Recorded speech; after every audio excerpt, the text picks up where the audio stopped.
And welcome to the JB&M Sports Fanatics channel. What's good with you? It's your boy JB here for some college football here this Saturday, guys. And we've got ourselves one heck of a matchup here. We're talking about the Georgia Bulldogs and the Tennessee Volunteers here for this one. And for me, this game is going to be all about both the quarterbacks here. Who's going to be able to make the plays when their team needs to make the plays here? We're going to learn a lot about both of these quarterbacks here today in this one and both of these teams. So I'm excited.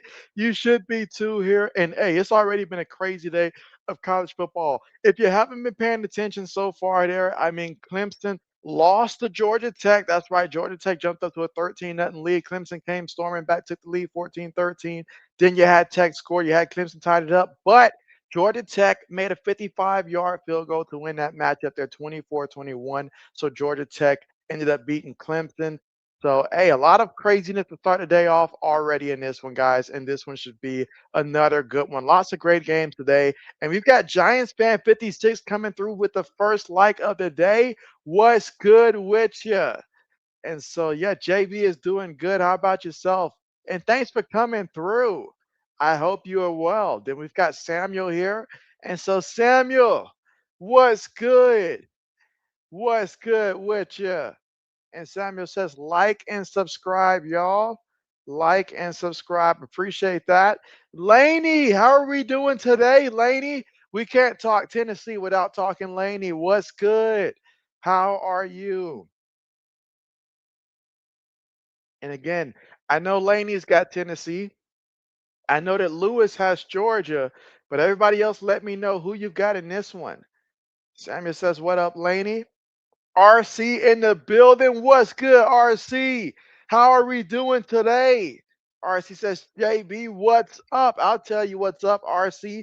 I'm going to need you to fill me in, RC, on how you think the WNBA playoffs is going to play out, man. You got to fill me up with who's in, who's out, what to look forward to. Just get me up to date on what to expect. I believe they start playing, what, tomorrow?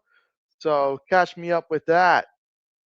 And so Samuel says, live stream late start there. And so, well, we're still waiting for kickoff. So technically, JB is kind of early here because we still are waiting for kickoff here. Absolutely. But yeah, JB's looking forward to how this matchup will go today. Tennessee versus Georgia at Tennessee.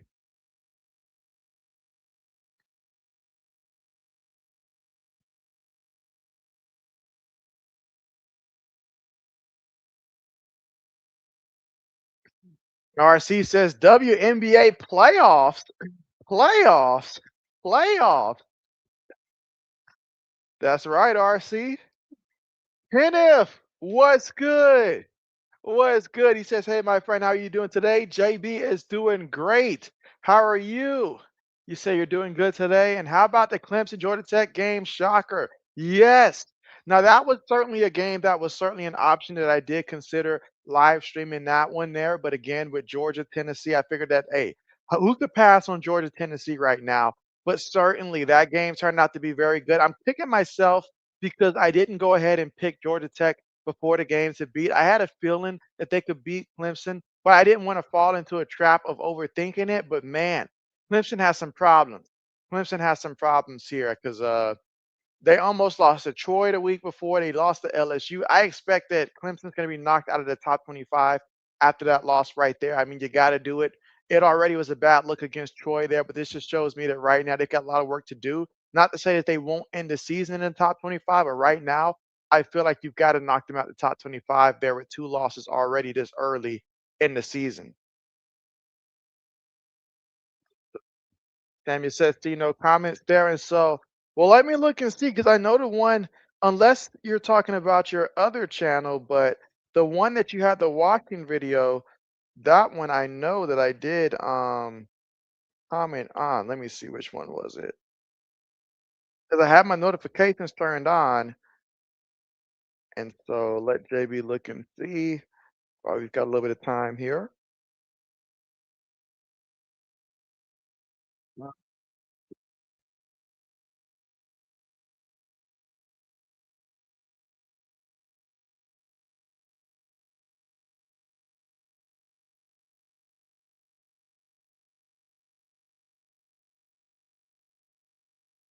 So yeah, Samuel, we're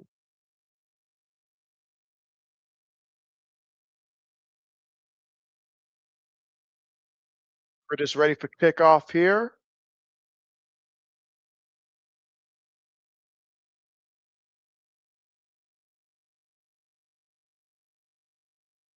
All right, and it's the one that you have the 88 subscribers on. Let's see.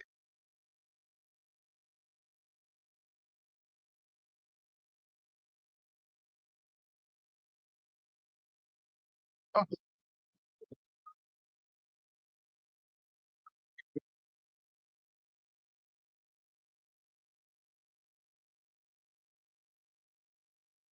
did again just now. And again, this is the Samuel Wilkerson Jr. one that I just commented on, Samuel. So yours right there. I just commented again on that one from your video 6 days ago.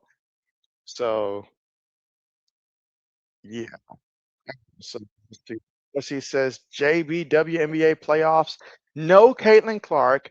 No Angel Reese because her team sucks. And yeah, that is true. She says that. She says that also. And Clark Hurt. You said Aces finished 16-0, and the Lynx will be driven enough to get the title that narrowly eluded them last year. Hey, nothing like a good rematch, right? Nothing like a good rematch.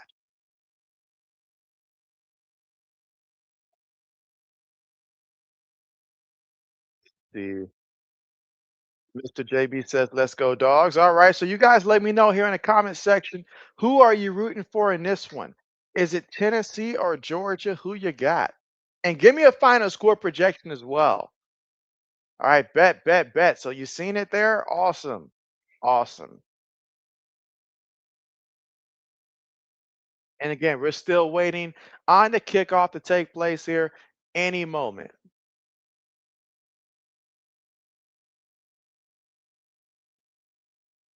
Again, just waiting any moment for the kickoff.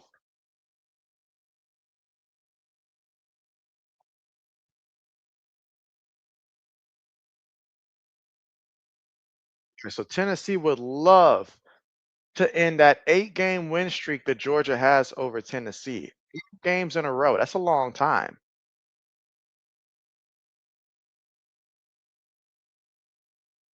She said, JB, how is the wifey doing, fam? Yeah, she's doing well. She's doing well. Thanks for asking. She is doing well.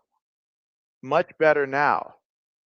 And so thanks for asking, Lainey. Yeah, she's doing much better now. And so that part we're very happy about there for sure. So thanks for asking. And says, plus we get a double header Monday night football. And so yes, yes, we do. We do. And so I'm looking forward to the Raiders and Chargers. That one I believe will be the next one that I will live stream, the Raiders and Chargers. And so I'm probably not going to be doing any back-to-back days of streaming anytime in the near foreseeable future, but I'll still get my streams in. It just won't be like back-to-back. So instead of doing Sunday night, I'll focus on Monday night football instead. So here we go, guys, getting ready for the kickoff here. Sammy says, see no comments, Laney. Laney says, watching football. Kickoff on the way. All right, no return. So let's see what Tennessee looks like here first offensively in this matchup here. So we'll get to see Joey Aguilar here at quarterback. Oh, he's the first Tennessee quarterback with 500 passing yards and 5 touchdowns and no interception since 2012. Wow, that's impressive. Let's see if he can put together a similar performance here today. Won't be as easy, but let's see what happens here for Tennessee in this one. They're going to line up in a shotgun formation here for their first offensive play of the game here to get this one started. 3 receivers, 1 tight end, 1 back from their own 25-yard line here. Tight end goes in motion. Quarterback looking, throws it, gets the completion over the middle. He's going to be about a yard shy of that first down marker. Second down, coming up 2nd and 1 for Tennessee. So right off the bat, getting that first completion in there. Not trying to get their first down in the game. Gets it to the back off the right guard. fights forward, picks up a nice gain on the play, picks up about a good 4 or 5 yards there and the first down. And Taterhead was good. Was good. And you say Georgia is it not that good? The only score 26 versus Austin Penny last week, Austin Pie last week. And so absolutely. All right, so another first down here. So Tennessee moving the chains here early. Now they're on Georgia's side of the football field from near 45-yard line, hurrying up here. So they're moving with some tempo here. Shotgun, snapped it, faked it to the back, looking, throws it to the receiver, and the receiver got to shake somebody. Does. Picks up about 4 yards there on the play. And right now, I love the tempo that they are moving with in this one here. Keep that momentum going. And it says, Laney, look, video 6 days ago. Play fake. Aguilar in the pocket, throws it. Man, all by himself. Where was the DB? Did he take the play off? But man, that's a nice completion there. I like what I'm seeing right now from Tennessee. Let's see. Taterhead says, my bad, it was 28-6. 20. That was it. That was the final score, 28-6. Oh wow. That's crazy. That is crazy. I would expect more. All right, snaps it up the middle, and look at that. Look at that. Nice run up the middle for 6 yards. I feel like JB could have probably got about 3 yards on that carry with my current abilities. Laney says, okay, Samuel, I will during halftime. You got to remind me. All right, 2nd and 4. Fake the toss, looking, gets to the receiver on the money, and fights to about the 4-yard line, 5 or 4-yard line. That's Staley with their catch there. So Tennessee right now here in the red zone here, gonna pull out the goal line offense for this one. And can they cash for a touchdown? So far in this drive, 7 plays, 71 yards, 2 minutes and 25 seconds in terms of time possession. Aguilar's gonna keep it himself, and he's gonna score a touchdown for Tennessee. This was easy. This was easy, like really easy. Like, I'm not used to seeing the Georgia defense get slaughtered this easy, but that was easy right there. Touchdown. So, Laney, I know you're happy about your team right there. That was a fast and easy touchdown on the opening drive. Wow. RC says, JB, so I've been waiting on the WNBA playoffs because besides the link, Sparks and Aces, the season was boring the crap out of you. I hear you there. Taterhead says, yes. Hey, Taterhead may be onto something, guys. Tennessee just scored. They're up 7-0.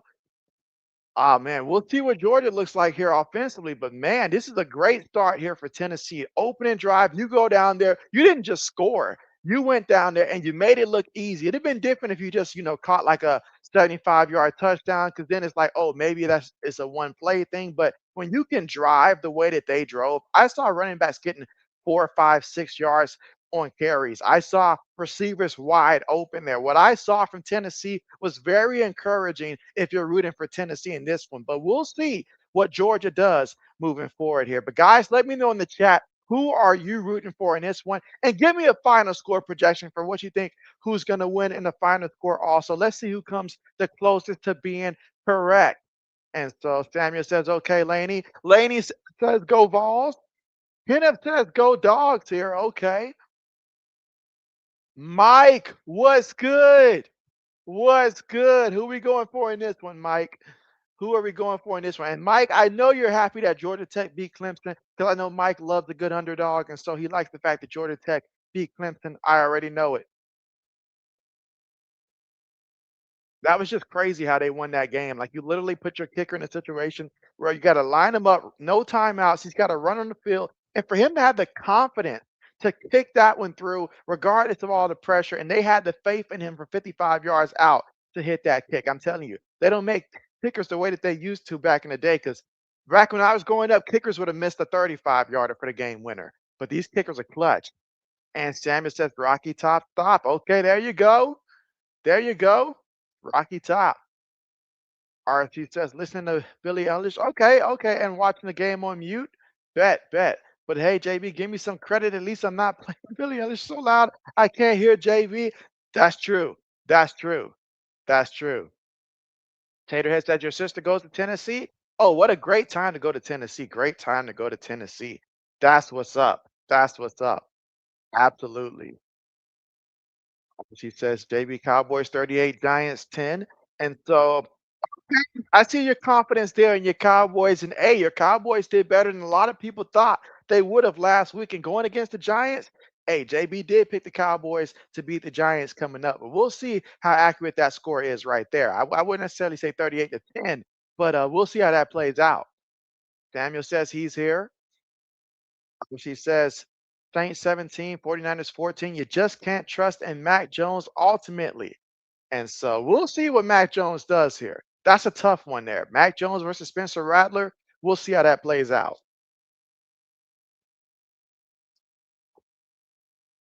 The 49ers still have Christian McCaffrey.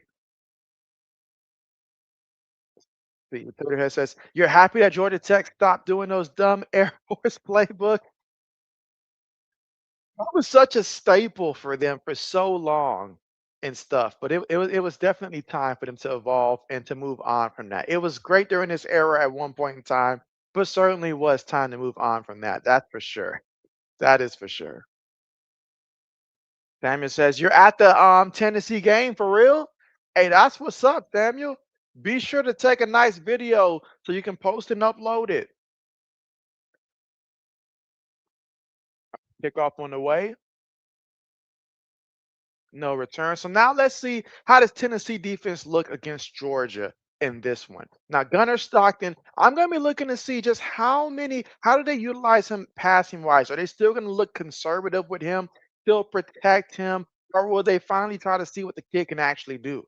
Because that's what I want to see. What can he actually do if they take off like the training wheels, let him just go out there and show what he can do in a matchup like this. Mike says, when does South Florida play? Doesn't South Florida play? So they play in about another 36 minutes, Mike. So 4:30 Eastern time is when Miami and South Florida plays. 4:30 Eastern time. All right, play fake. Stockton looking. Stockton taking a deep shot. Has him, gets them for the cat. So first play immediately. Georgia goes deep. Wow. I hate to say caught a man sleeping, but I don't know what else to say. They brought the blitz. In the corner, you got one job. Don't get beat when you know your safety is going to be blitzed. And he got beat.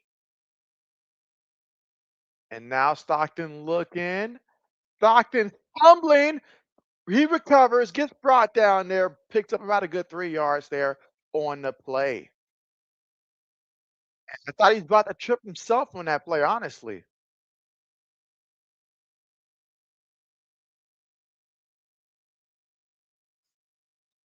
And again, that first completion there to Young, that was a big play right there. If you're Tennessee, you cannot let that continue to be the theme today. All right, receiver goes in motion, shotgun formation, three receivers, one tight end, one back from the 28-yard line of Tennessee. Play fake, throws it, gets the completion. And another first down, this time to Branch. So right now, we've got Georgia moving the ball here. Shotgun formation, the run play, and the running back's going to get brought down at about the 11-yard line, so about a good 11, 12 yards away from the end zone. Second down coming up here in the first quarter with about 11 minutes to go. Again, Tennessee up 7-0 in this one. So one thing I am seeing is that this game's moving pretty fast already. We saw Tennessee go down there and score. They're not playing around. Georgia right now trying to respond to that. Could we be in for a shootout today? Could we be in for a shootout? Second and 6. Stockton's gonna run it himself here and gonna get enough for the first down there using his leg. And that's a staple of his game right there. That is a staple of his game. As a defense, you've always got to be looking for it. And again, current drive, 5 plays, 69 yards so far here in the first quarter, with about 10 minutes and 12 seconds to go here in the first. Stockton there at quarterback, three receivers, bottom of the screen here, one tight end, one back. They need 6 yards to get into the end zone here. First and goal, snap the ball, fakes to the back. Quarterback keeps it himself, stiff on some guy, and he's going to walk into the end zone for a touchdown. UGA. So just like that, they're going to attempt to tie it up with the extra point. We'll see if they convert on that. But right now, Georgia just scored, and that was Gunnar Stockton with the 6-yard run into the end zone. Where she says, JB, what about Colts? She said, I am fond of them too. Have an affinity for the Colts. Nothing like your Cowboys Alliance, though. You love the Cowboys and like the Colts. You say, forget everyone else. I'll tell you what, the Colts secondary versus the Broncos might be in trouble. They got a couple guys injured against the Broncos, so do keep that in mind for tomorrow. I feel like that right there will make the difference in that game to where Denver will be able to take advantage of those injured players that because the Colts are without two cornerbacks, I think, for their matchup against the Broncos tomorrow. So Cortland Sutton, I'm eyeing his over for tomorrow. But man, we're all tied up 7-7 here in the first quarter. 9 minutes and 58 seconds left to go here in the first quarter of play. Both teams have had the football once. Both teams have found the end zone in this one. So, hey, there it is. There it is.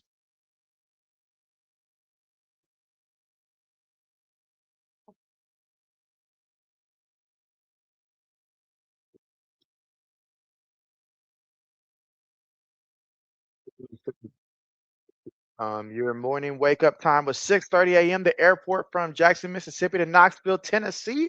Oh man, Samuel out here living the dream. I'm jealous, Samuel. Like all this getting to travel and go to the game. JB is jealous, but happy for you at the same time. RC says John Stockton with a 1-yard touchdown. Wait, did I say John? I mean Gunner. We see what you did there. We see what you did there, RC. Laney says Tennessee has some defensive players out today. You know what? I think I did hear a little something about that prior to the game. Black Medicine informed me about a couple players out for Tennessee. Is it like two defensive tackles or like a defensive tackle and then like two secondary players for Tennessee as well? And I was thinking to myself, they wait till after I take the under on Stockton's passing yards for me to realize that these guys are out. But that's same on JB. Let's see, RC said, just call him Airport Sam. RC says, hi, Laney. Let's see, Mr. JB says, the Colt fan know what he's talking about. Uh, Samuel says he's meeting up with a friend at the game. That's what's up. That's what's up, Samuel. That is what's up. Absolutely. Laney says, hey, RC. And again, we're right now at the commercial here. We've seen both teams score. Can Tennessee continue on this upcoming drive here? If you took the over, you love the way that this game started off. But if you took the under right now, you are probably rattled right now. You're like, what's going on? A Georgia Tennessee game, and we're seeing touchdowns left and right? That can't be right. Yes, he said, JB, I was saying last week to myself, why JB picked to call that bum University of South Florida team when they went out and beat Florida? Well, now you understand why. That was exactly why I chose them. JB has a hunch for some of this stuff, so I had a hunch for them. I had a hunch for a little bit of the Georgia Tech Clemson game, but I did not want to confirm that because I felt like it could go either way. So I chose Clemson last week, but I had a feeling it can be an upset, just like Vanderbilt and South Carolina. I got a sneaky feeling that Vanderbilt is going to beat South Carolina. I want to tell myself that I'm wrong, but I got a sneaky feeling Vanderbilt will beat South Carolina today. Now, JB could be tripping.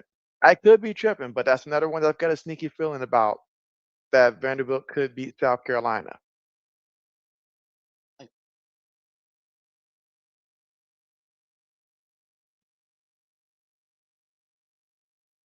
Right, kickoff on the way. All right, so we'll see what Tennessee does this time out there. Last drive, they were able to put it together to move the football there, had excellent tempo. We'll see if they can continue that moving forward.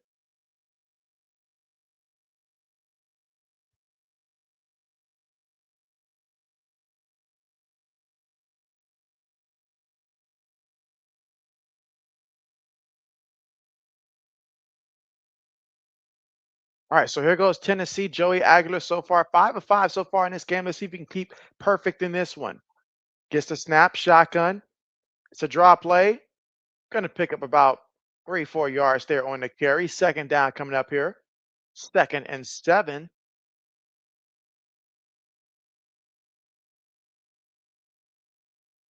All right, shotgun. Fakes it to the back, looking, throws one deep, has a man, and he catches it and keeps his balance. Oh my goodness. Another touchdown, but there's a flag, and I'm pretty sure it's on the defense. Wow. Wow. Now let's wait and see what this penalty is, but that was a beautiful play.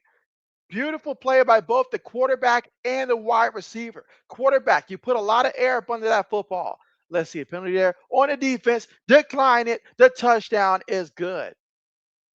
And Chris Brazel the second for the 72-yard receiving touchdown. But what was so amazing about that? The ball was thrown excellent. Loved it. Up in the air. DB fouls the receiver, but the receiver recovers quickly, locates the football, grabs the football, keeps his balance, and doesn't hit the floor. And then he's basically walking into the end zone there. So that is an easy touchdown right there. Once again for Tennessee. Wow. When it rains, it pours. And we are in for a shootout today, guys. Extra point is good. 14-7. Tennessee on top so far in this one. So far, everybody who's gotten the football, the offense has scored. Let's see if Georgia can keep that trend going or not. Wow, just insane. She said, JB, I called the Iowa football game last week. First game I ever called. It was okay. You say so boring from an offensive standpoint. I could have gave you a heads up there, but hey, that's what's up. Did you enjoy it? Did you enjoy just overall the feel of calling the football game um, while it's live? Or she said, I shouldn't have ever called an Iowa football game because two people asked me multiple dual streams, two games upcoming next week and the week after. Yes, I like Iowa, what you say, but dang, man, the offense puts you to bed. I feel you there. I feel you there. Meanwhile, Laney's like, go Vols. There it is.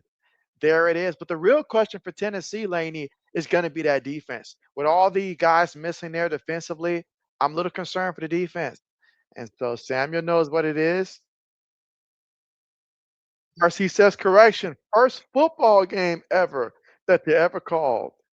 So I've got to go back and watch and see how you did there, RC. But happy for you. Happy for you.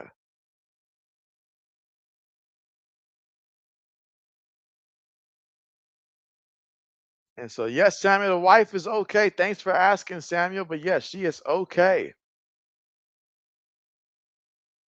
14-7 in this one. Tennessee on top 14-7 first quarter, 9 minutes and 26 seconds to go in this one. And this is going to be a game that it looked like just back and forth, back and forth. Not a lot of time being taken off the clock either there. So this is going to be a high scoring game. High scoring game. Get your popcorn ready.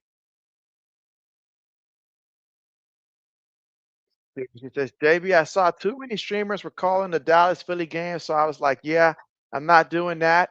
And so I feel you there. I feel you. I feel you there. It makes sense. NFL opener, everybody's going to do that. Not so many games to compete with there. So absolutely. All right. Kickoff on the way. No return. All right, so UGA coming out for round two offensively in this one here in the first quarter, 9 minutes and 26 seconds to go.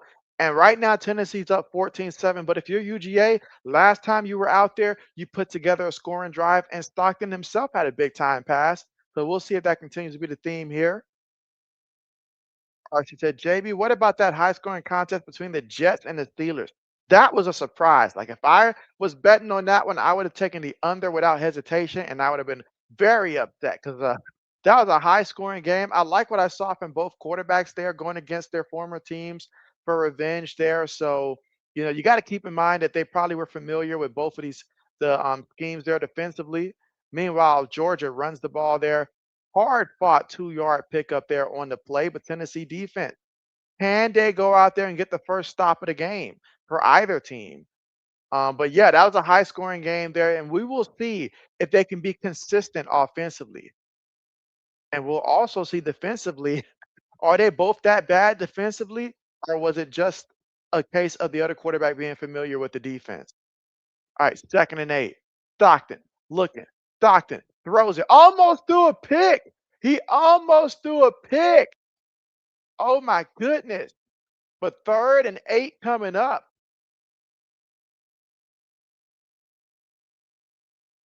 So Samuel says, well, she's currently not sick anymore. Oh my goodness. Is that a fumble or not? Oh wow. So Tennessee defensively getting after it. Got to give them credit there. Give credit where credit is due. One thing's for sure, they want to bring pressure on Stockton every time he drops back. That part you do know. RC says Baltimore breakings. They started breaking versus the Bills. Oh, that's painful for some Raven fan right there, RC. RC Samuel was, but better now. And so, yeah, before, but better now. Youngstown State is beating Michigan State. I know it's early, 3-0, very early, very early. But if they were to upset Michigan State should basically just drop themselves out of the Big Ten at that point, because that would be embarrassing. All right, 3rd and 3. Stockton looking incomplete. So again, there had to be a flag there to make it, but they still could not take advantage of it. The receiver had the option. I mean, he had the ability to grab that now. It was there. The great ones make that catch, but incomplete.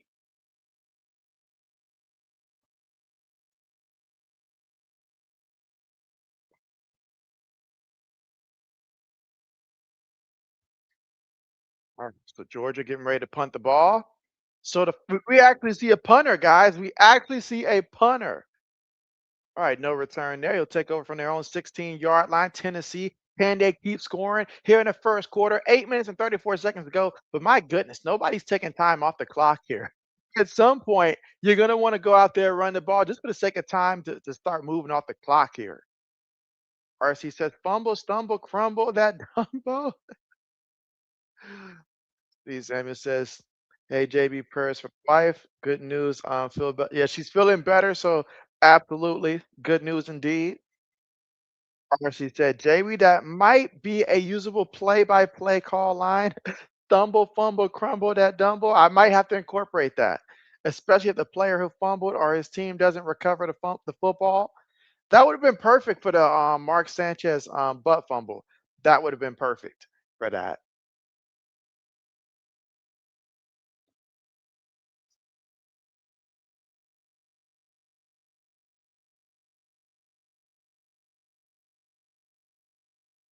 All right, so right now, Tennessee looking for their 3rd offensive drive here, trying to find the end zone for a 3rd time. Can they do it? We'll find that out here shortly.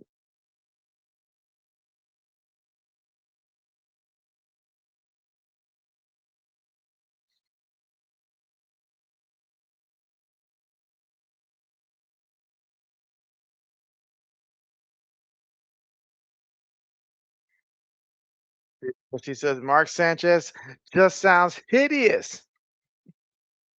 Xander, what's good, Xander? Hey, Xander, I saw what your boys did out there to Central Michigan. That was downright dirty. That was what, like 63 to 3 or something like that, a 60-point victory. I think that was tied for the biggest victory for Michigan at home since like in the last 50 years or something like that.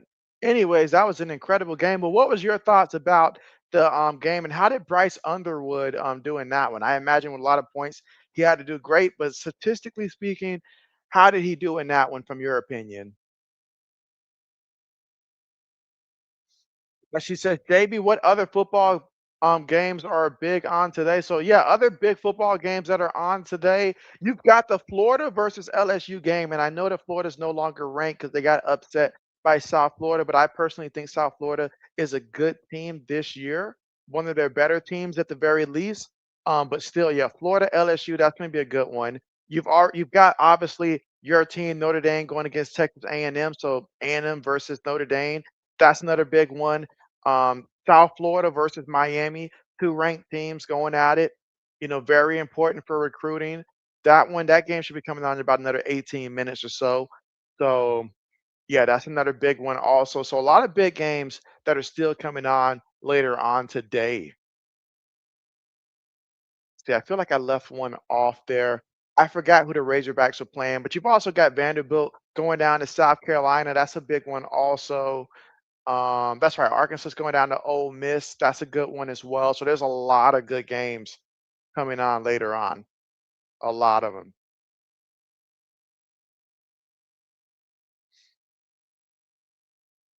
Sammy says, thanks for JB. RC says, JB, not Central Michigan. You actually meant Nickering, Michigan. In Michigan. Because that loss had to feel sickening. Leslie Xander says he ran more on his legs, and I think they unlocked him more. But you feel good about it? Okay, that's what's up. That's what's up. And again, it's a long season, but game by game, you'll see more and more from him. Carry there, no gain on the play. So the defense comes up with a big stop there on first down, second down coming up.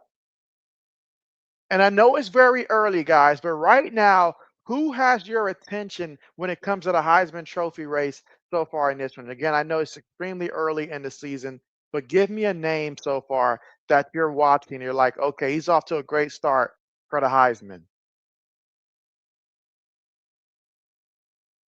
She said, JB, what about the Iowa? I'm gonna leave that one alone. I'm gonna leave that one alone. And Mr. JB says, let's go, mommy. Uh, oh, receiver bobbled it a couple times and got the completion. RC says Minnesota versus Utah. Think Mr. JB meant Miami there, so he meant to say let's go Miami. All right, second and 7. Fakes it to the back.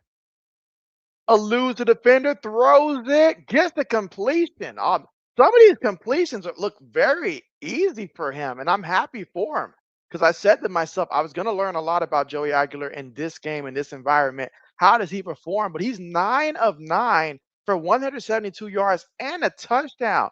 And quite frankly, I think the coach is trying to slow things down for the sake of time moving and stuff like that. But whether they're going up tempo, whether they're doing like they're doing now and actually huddling up, it's all working. It's all working. Damon says, "Hey JB, remember me for 2022? Good old 2022."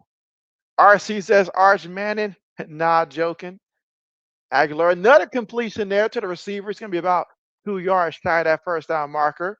But Tennessee moving the ball with 6 minutes and 45 seconds left to go here in the first quarter of play. And again, Tennessee up 14-7 here so far in this one against UGA and trying to find their third consecutive touchdown.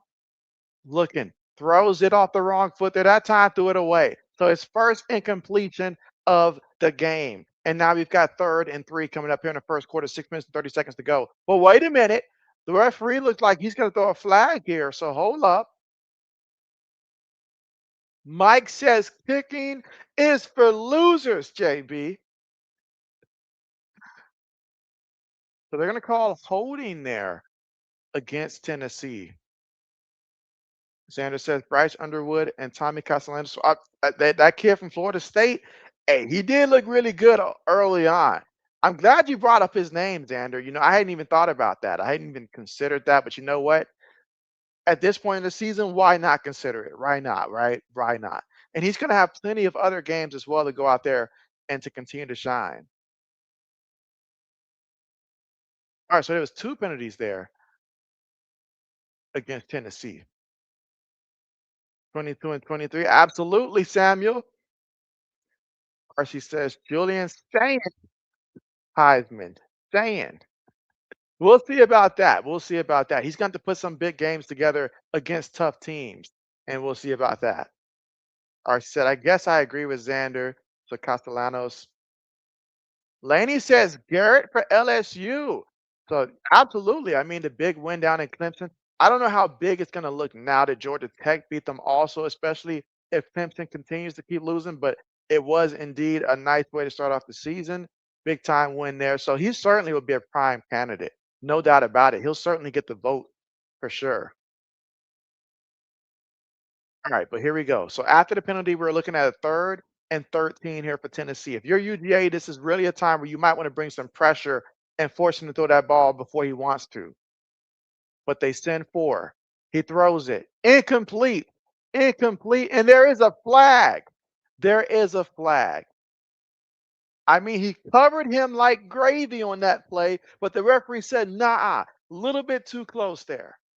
Now let's look at that replay there. Do we agree with that flag there?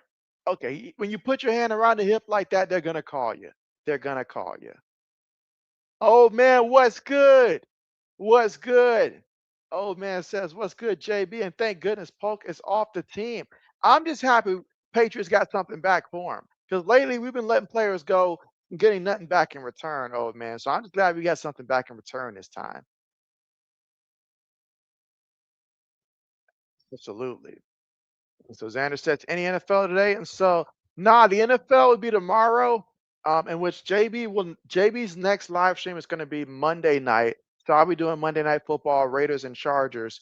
I decided I won't do back-to-back days of streaming right now, because I got a lot of stuff that I've got to do.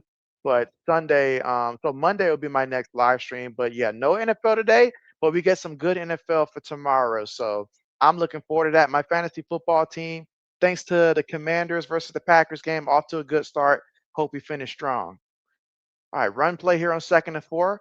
Picks up 2 yards on the carry.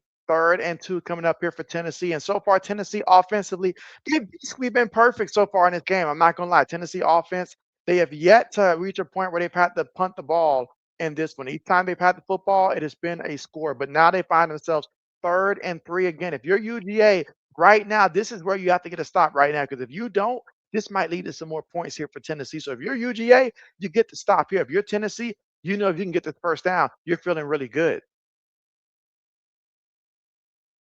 And so I do, Samuel, of course. Run play here and a first down for Tennessee. That offensive line won the battle on that one there off the left guard there. Picked up about a good 5 yards on the carry and a first down in the process. Look at the difference in first downs in this game. Tennessee has 9. UGA has 3 so far in this one in terms of first downs here. And right now, Tennessee, they are moving again. And so just wow. And so Vikings new age, what's good? He says, yo, what's good with you? How have you been? Taterhead says Illinois quarterback. And so I haven't got to watch too much of the fight in the line this year, but that does intrigue me. You know, like who did they play most recently, and what's his number so far on the year? Because I do see that they're ranked like what, like number 9. So I do see that. And I'm always rooting for the fight in the line to do well. That's one of the Big Ten teams that whether it's college basketball, college football, I'm always rooting for the fight in the line to do well in the Big Ten. That makes me happy there. All right, 2nd and 5.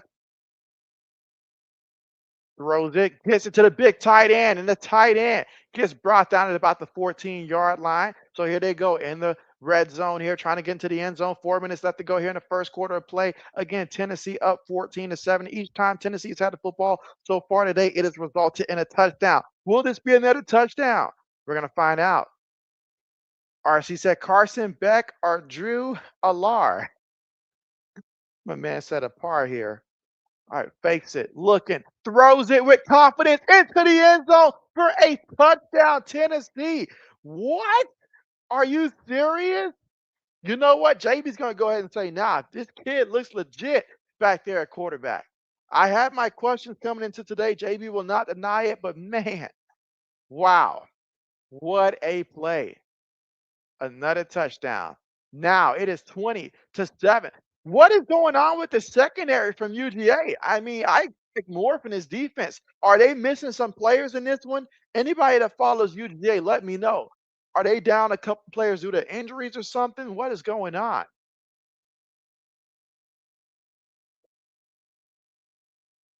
Extra point is good. 21-7 here in the first quarter of play with 3 minutes and 37 seconds left to go in this one. And Tennessee offense is red hot right now. RC said I couldn't name Illinois quarterback for $640 million. So you'd be done crying. I'd be crying too with that much money on the line. I certainly would give it my best shot. Xander said tomorrow is the Vikings and the Falcons Sunday night football game. Goal. That's right. Vikings and the Falcons. That is correct. And that one. Give me your final score projection for that one, Xander. Did somebody tell me who won between Houston and Colorado? RC. No, Houston won that one.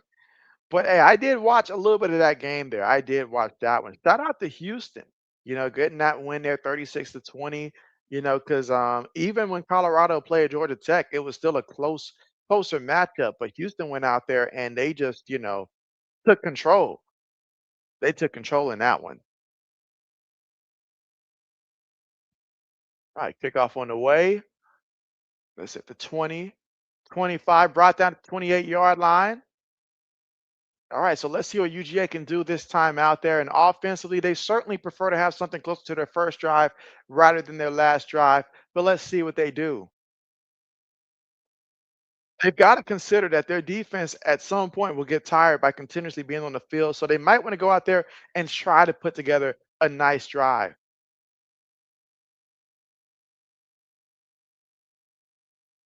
But yeah, you've been amazing. I'm happy to hear that. I'm happy to hear that. And so yeah, JB's been making it do what it do on my end. I'm happy that football is, we're fully playing football games here. Fantasy football's back, NFL's back, college football full force. So JB is happy. All right, McCray on the carry there, picks up a couple yards. Haterhead says they play at 6 tonight. And let's see, RC says JB Canelo versus Crawford to happen. Oh, for sure. Susanna says, and so yeah, JB's not streaming anymore today. My next stream is gonna be on Monday Night Football. But Zoe, I don't think Zoe, well, I asked Zoe as well. I don't think that he's streaming anymore today, but he might be streaming tomorrow. I think he's gonna be streaming tomorrow, if I'm not mistaken, for the Vikings game. I think he'll be doing Sunday Night Football, but that's the only one that I can think of. I don't know if he'll be doing any night games tonight, but I don't think he will, but I'm not sure.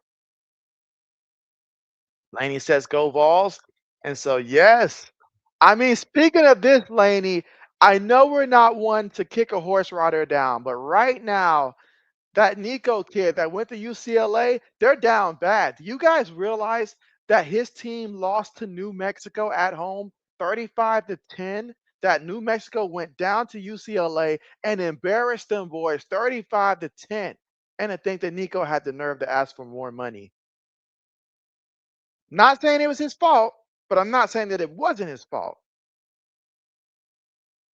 Sammy says you're going at the game Q3 game. Bet, bet, bet. All right, meanwhile, there's a flag. So she said, JB, who is Tennessee quarterback? You said, let me know. That is Joey Aguilar, the quarterback there for Tennessee, in which so far today he's been perfect. 10 of 10 for 179 yards passing, got himself a passing touchdown as well. He's been on the money. He's been money today. All right, Bulldogs here from their own 41-yard line. Shotgun formation, fakes to the back here. Stockton in the pocket. Stockton on the move. Stockton gets brought down. It all falls down. Just like that. Wow. A minute 45 left to go here in the first quarter of play. But man, look at this. Great coverage. Great coverage. Now, yeah, great coverage because I don't know where you throw that football at, honestly. So 2nd and 12 coming up right now for UGA. Down 21-7. The last thing you want is to give these boys the football back and let them go to work again. Pressure. Throws that one. Just has to throw it away. 3rd down coming up. So right now, Tennessee's feeling it on offense. And now they're feeling it on defense as well. Next up, I'm ready going airport from Knoxville, Tennessee to Jackson, Mississippi airport. RC said, JB Prime is a coach of straight trash juice, bro. Vikings New Age says, best time of the year. I fully agree with that. 1000%. And it's only going to get better. It's only going to get better.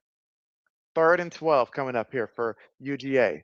Stockton Has to throw this one quickly. Gets to the back of the backfield. The back goes out of bounds, picks up what he could, picked up about a good 6 yards on the play there. I'm sorry, about a good 7 yards on the play, 7, 8 yards, but it's not nearly enough for the first down. 108 left to go here in the first. I don't think that Kirby Smart has seen a situation where his defense just simply could not stop the opposing team. I think that worries him right now. So he's considering going for it, it looks like.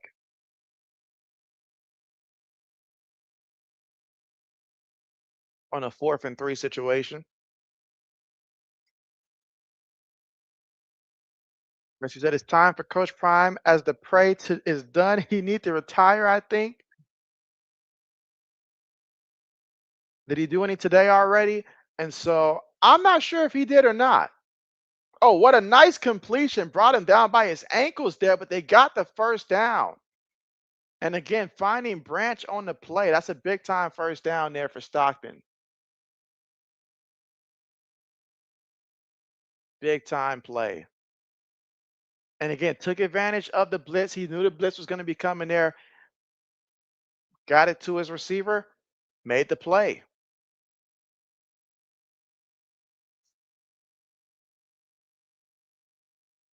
All right, here we go. Shotgun. Fakes to the back, throws it too high, incomplete. That's on the quarterback there. 10 seconds left to go here in the first quarter of play. Kids got to calm down here.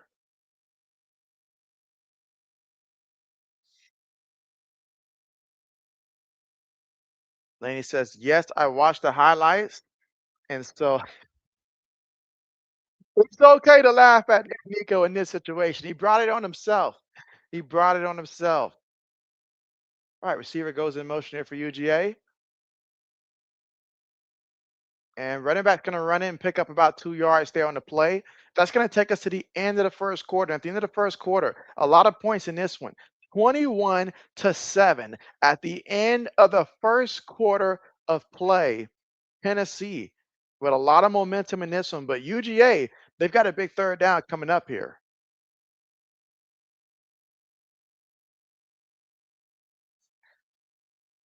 RC says Tua is all through good.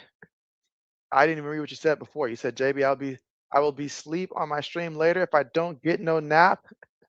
Oh yeah, definitely get that nap, RC, because people will tune in just to see you sleeping. Just to see you sleeping.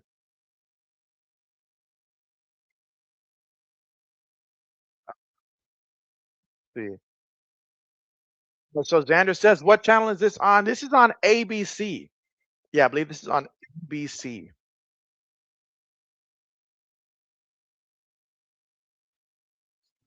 Game is brought on BC. What she said, U of Miami versus USF. Who you got taking it? I think ultimately Miami wins this one. As much as I like South Florida versus Florida and that matchup there, I do feel like it's a little bit different there against Miami. The speed in which Miami plays with defensively and stuff, it'll be a little bit too much.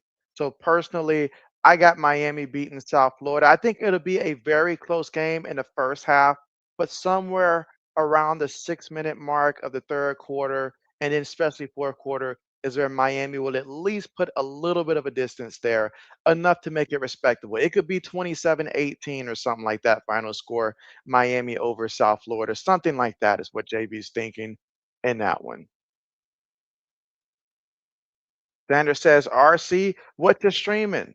And so, yeah, which game are you streaming, RC?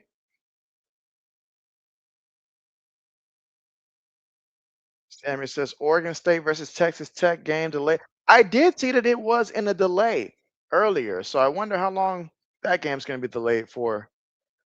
It says, Xander going to be the Notre Dame versus A&M game. Why didn't I think of that? I should have thought about that, RC. Shame on JB for not thinking that. But yeah, that's a good one there. That's a good one. I've streamed that matchup the last 2 years. I told myself I'm not doing that again. There was not any point scored really the last couple times. Although the last game was probably the exception because like they had subbed in the backup quarterback at the time, and he came in and provided a crazy spark for A&M. I think if I'm not confusing that game with another one, I think that was the same one. But the years prior, it was like just field goal, field goal, just It was not one of JB's favorite ones. She says Oregon State versus Texas Tech got delayed. Samuel, oh wow. So yeah, got that game's been delayed in a hot minute. Sandra says, RC, what channel is that game going to be on? That is a very good question for the Notre Dame game. Let me look and see if I can see what channel that game will be on as well.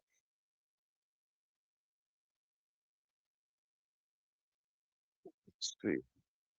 Again, we're at the commercial, so we've got the time. Let's see, Notre Dame versus. Okay, so that one's going to be on NBC. Yeah, that game will be on NBC, Xander, for the Texas A&M versus Notre Dame game. On NBC.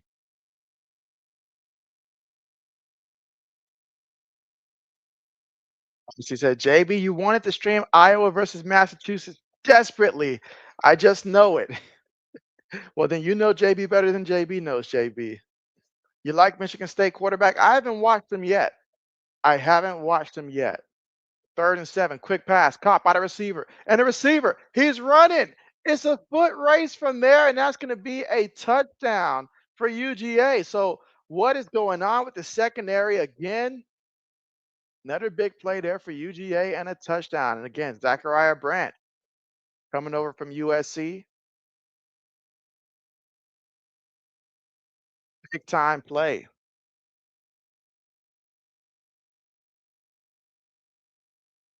And it says, Phoenix, what's good?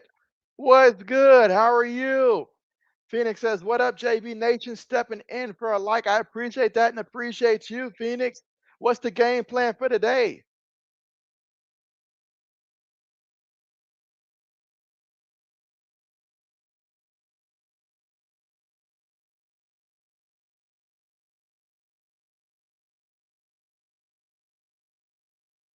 See, he said, I'm a rookie at calling football. Normally I call basketball only, Xander and JB.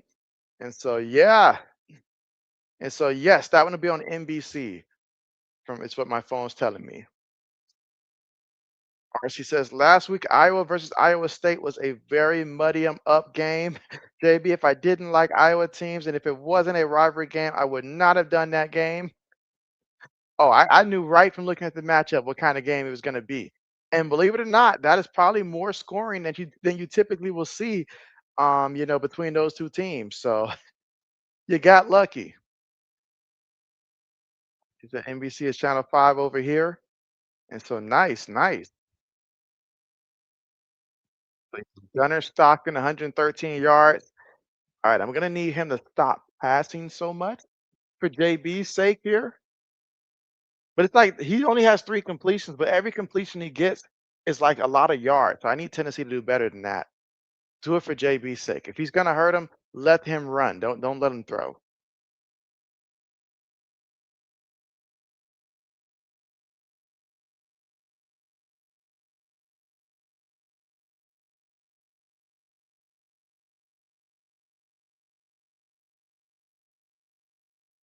She says, JB, how many different ways can one describe a simple run hand off for no gain? Oh, there's quite a few. There is quite a few. All right, so Tennessee back out there offensively. Play fake. Aguilar throws it, gets the completion there to his receiver. UGA thinks he dropped it there. I don't know why they think that, but he got the completion for the first down.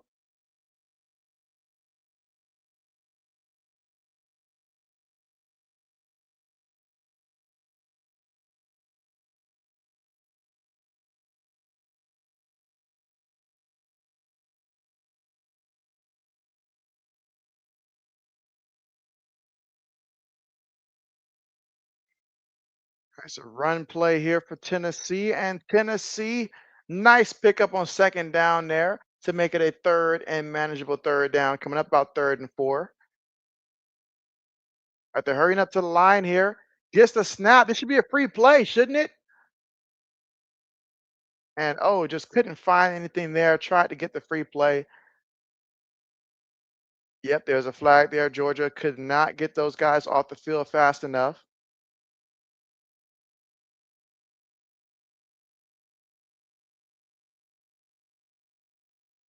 You see, Xander says RCNE NBC channel is on Peacock if you got it. Dang, USC and Purdue is also in a delayed game. Man, all these delays.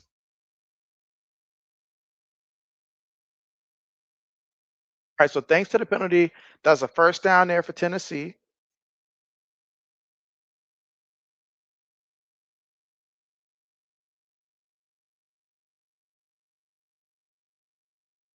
All right, throws it to the back. Oh, incomplete, incomplete, incomplete. Second down coming up. And again, 14:03 to go here in the second quarter. And the score right now, Tennessee 21, UGA 14 in this one.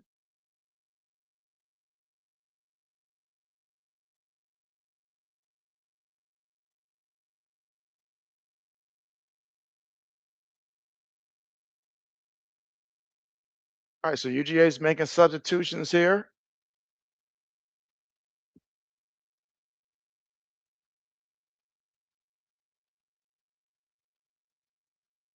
Feeds it to the back, and the back takes it to about the 39-yard line of Tennessee. Third down coming up. You said FSU versus Kent State is delayed. Oh, man, all kinds of delays going on. What is going on?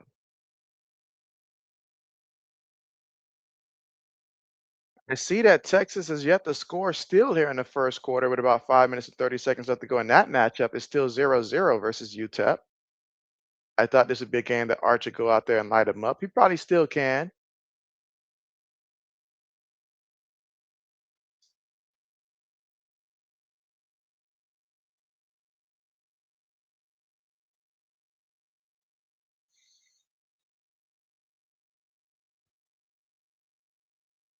Okay, so 3rd and 7 here in the second quarter with 13:58 to go.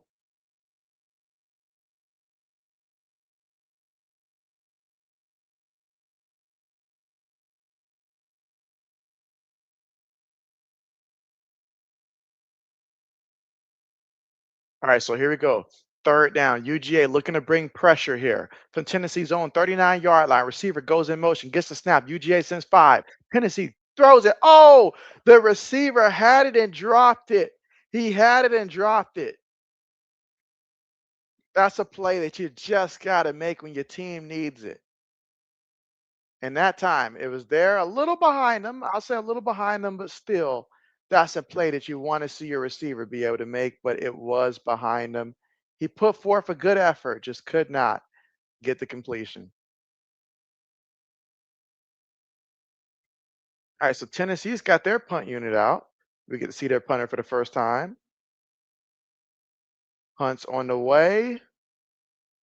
And oh, it's going to. Oh, what an excellent job to save it. Excellent job to save it.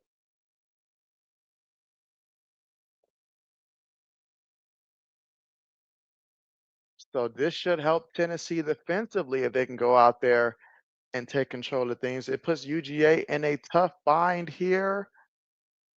Oh, excellent job. Excellent job with the save.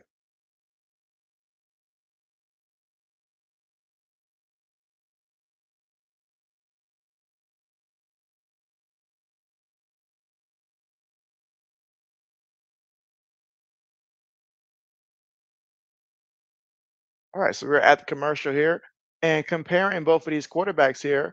You've got on one side, Aguilar is 14 of 16, 2 passing touchdowns, 213 yards passing. And Gunnar Stockton, he is 5 of 10. He's got himself a passing touchdown and 113 yards passing so far in this one.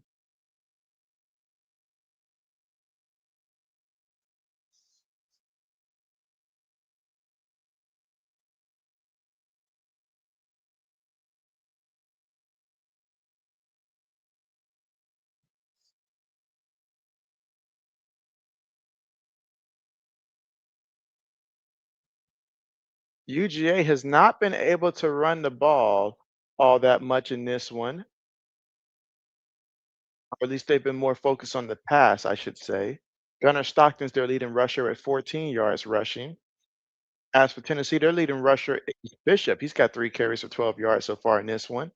But hey, I mean, when you're able to pass the way that these two teams have been able to pass the ball, you focus on passing a little bit more.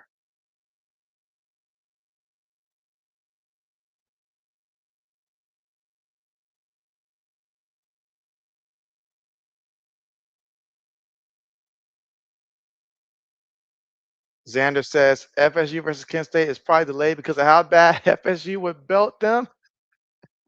Yes, yes, yes. I totally agree. Totally agree. And I feel bad for Kent State. I feel bad for them because like I don't know why they probably thought that this year if they played Florida State, like you know what, considering how bad they were last year, let's go ahead and put them on there this year. But nope, complete opposite. Complete opposite.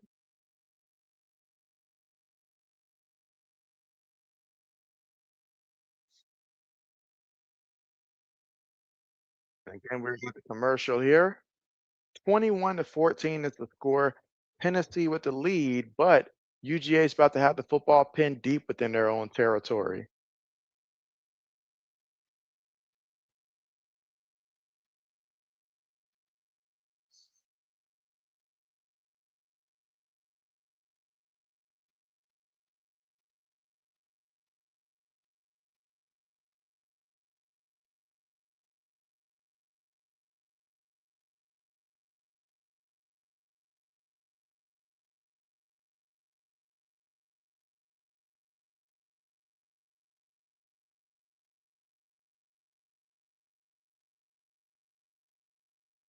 We're getting ready to get back to the action here shortly. Sammy says, I'm calling emergency now, going to leave the game for the airport now from Knoxville, Tennessee to Jackson, Mississippi airport there. And well, safe travels there, Samuel. Safe travels there. Be sure to get you some food on the way. All right, so UGA from their own 4-yard line to get started here. Multiple guys up front. So run play right up the middle. Takes it to the 10-yard line. So nice pickup of about 6 yards there on the carry.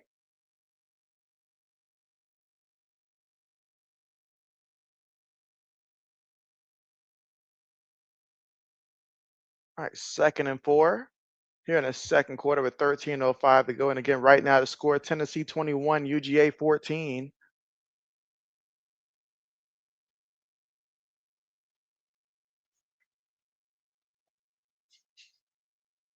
All right, 2 receivers top of the screen here. Couple tight ends, one back. Fake to the back, quick pass there to the receiver, and the receiver gets the completion there for the first down. Picks up about 5 yards on the play. AG, what's good? What's good, AG? How are we doing today? How are we today? Yeah, she is feeling better. Thanks for asking. She is feeling better now. Absolutely. Receiver goes in motion, fakes to the back, looking, throws it, caught there, and goes out of bounds after picking up about a good 4 yards there. 12:08 to go here in a second. But wait a minute, there's a penalty. Wait a minute.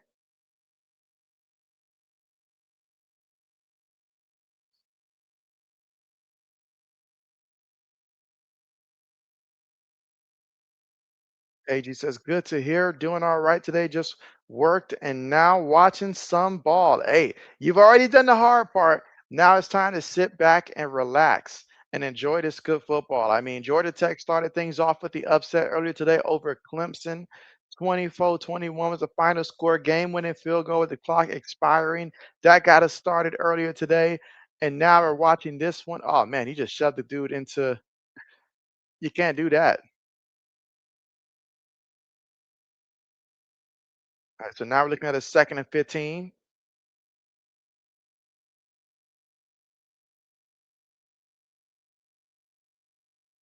All right, 2nd and 15 here.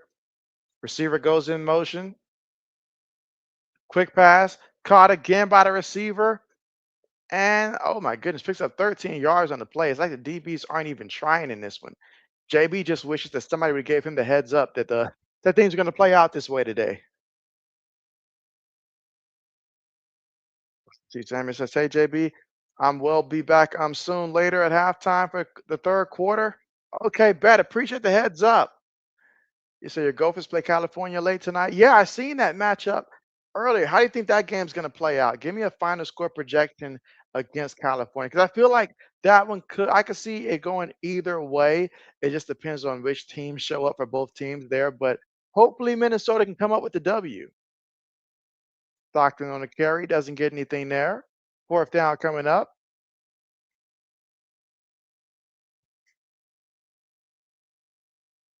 So you're gonna flip between them and the Canelo and Crawford fight. And so, okay, bet. Hey, it's a good thing to have, right? Be able to flip between the two. Absolutely. That's what Saturday's all about.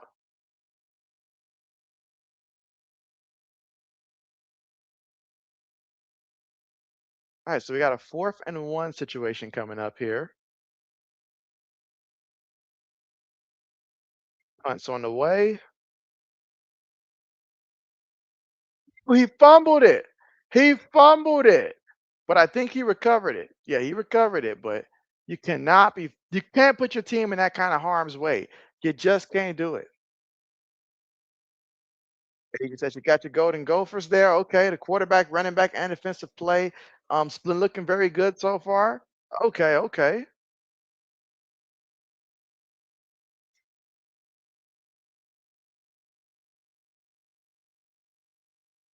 Yeah, he's got to know he can't. I mean, that was too close there, too close for comfort. But nonetheless, Tennessee up 21-14. Let's see what they do.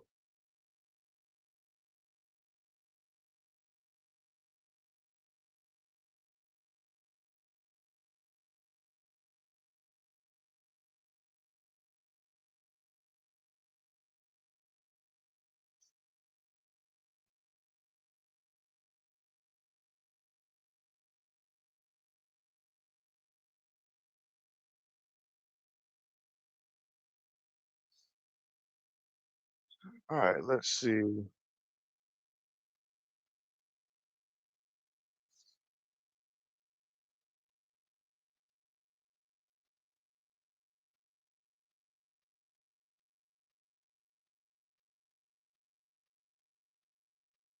again, we're currently right now at the commercial.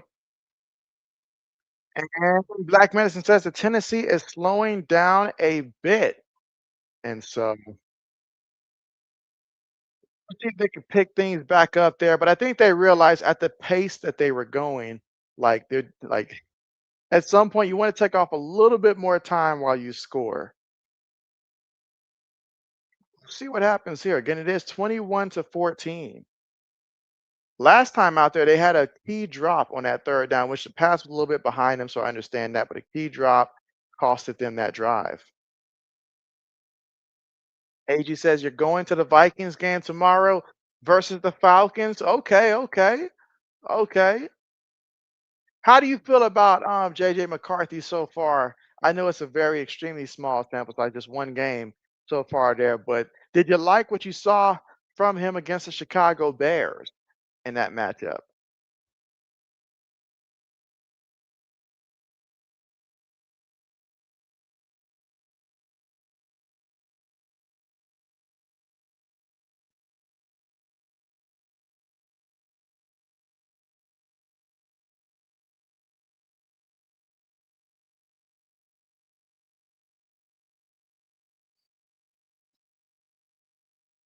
Oh man. Yeah, that one, let's see. Cholangiocarcinoma. It's about as good as I can go for that one. Cholangiocarcinoma. So that's JB's best attempt there.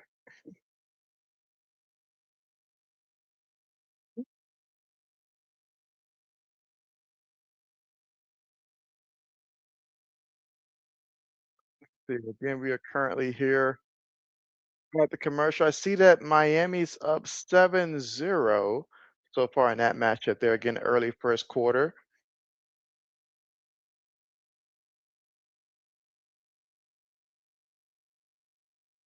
All right, so Tennessee gives it to the back, and the back's going to pick up a solid 6 yards there on the play. Second down coming up, second and about 4. Again, Tennessee up 21-14 here in the second quarter of play. All right, fakes to the back. Aguilar throws it, gets the completion to his receiver, and going to get brought down at about the 41-yard line there. But excellent job getting the catch and a first down. So Tennessee already moving and grooving. RC says stuffed and squashed for 0 gain. Black Medicine says that was it. Appreciate the super there, Black Medicine. When money's on the line, somehow JB can perform a little bit better. Oh, speaking of performing better there, Tennessee nearly coughed that one up. Braden, what's good? What's good, Braden? How are we doing today? How are we doing today? And how are you feeling about this week in fantasy football, Braden? And hey, I gotta say, congratulations to your Packers also. We cannot overlook what they're doing out there. Green Bay looks really good so far. Pass deflected, incomplete, but there is a flag. G says it was looking rough in the first 3 quarters. However, it was 100% the offensive line's fault when the line stepped up. So did he in the fourth? He made some good throws in tight areas and some mistakes. Yes, I surprised myself, honestly. I surprised myself there. Oh man, so let's see. RC says sings. Well, we're moving on. AG says, I think he can develop into a good quarterback for sure. He has the skills and is mobile. And so, yes, anytime he's mobile and he can make those throws and he's got the weapons around him like he does, hey, that's a great formula right there. A great formula. I was really impressed with Jordan Mason. It feels to me like Jordan Mason in that game, Mason seemed like in that game, the better running back between him and Aaron Jones, at least more explosive in that sense. That was also another impression I came away with. To the east side. Arthur said, actually, I meant, well, we're moving on up. We got you, RC. We got you. All right, 3rd and 7. Can Tennessee get this offense moving for a first? Throws it. Oh, what an excellent job there by the safety to read and see that play in live speed and say, you know what? I'm going to shut it down. That play should have been a first down, but he stopped it. But here we go. 4th down. Tennessee says, nah, we're going to go for it. We just need 2 yards. Let's see if they really go for it. All right, timeout called. Okay, okay. Kirby Smart using that timeout. Man, seriously, said, JB, if I put toothpicks in my eyes, I'll be up all night. And so, RC, you'll be up all right in the emergency room if that's the case there. I would not recommend it. All right, this ain't Cartoon Network. I would not recommend it. Or Boomerang. I would not recommend it. AD says, yes, Jordan Mason looked really good, and it's good to have 2 running backs that can get the job done. That is correct. That is correct. So that's big time there because I did like the explosiveness, but you're right. Having 2 running backs in case, one goes down or just different circumstances, keep each other fresh is not too much relying on one guy. And that does help a guy like Aaron Jones, in which we know back in Green Bay, he was, using a multiple running back type of system there. That's just going to extend his career also. And Mason just needs opportunities. We saw what he looked like last year. We saw what he looked like last game. He just needs more opportunities. So I'm happy for him in that situation. As he said, JB get enough super chats, he can retire super early. I don't know about retiring super early, but he certainly can live a pleasant life. That is for sure. That is for sure.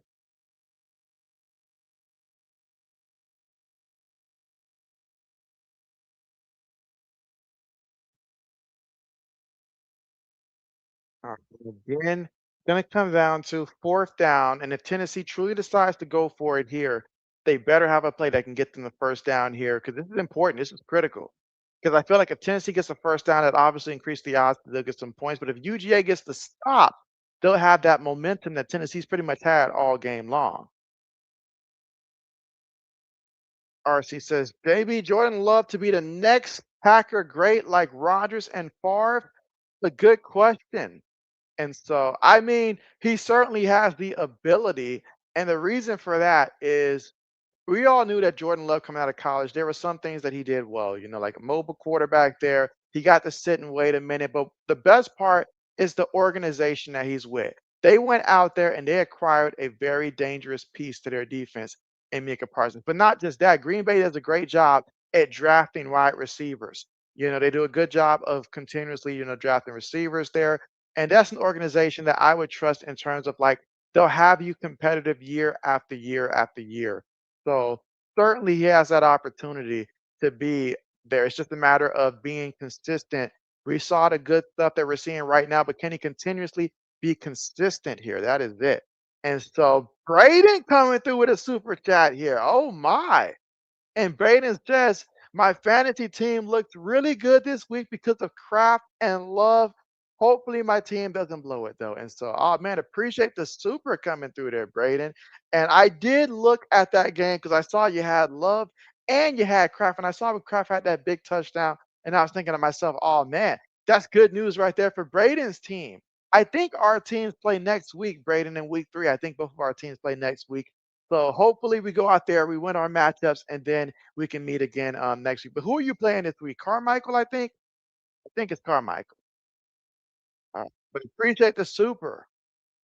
All right, so Tennessee's going to opt to punt the ball here after that timeout. So UGA will take it from their own 10. AG says the Vikings are rattled with injuries right now, though. Darrison, Smith, Van Ginkel, and you say Ogo Okudo is also hurt too, and Ham also all out this week. And plus Addison's still suspended. How many more games is he suspended for?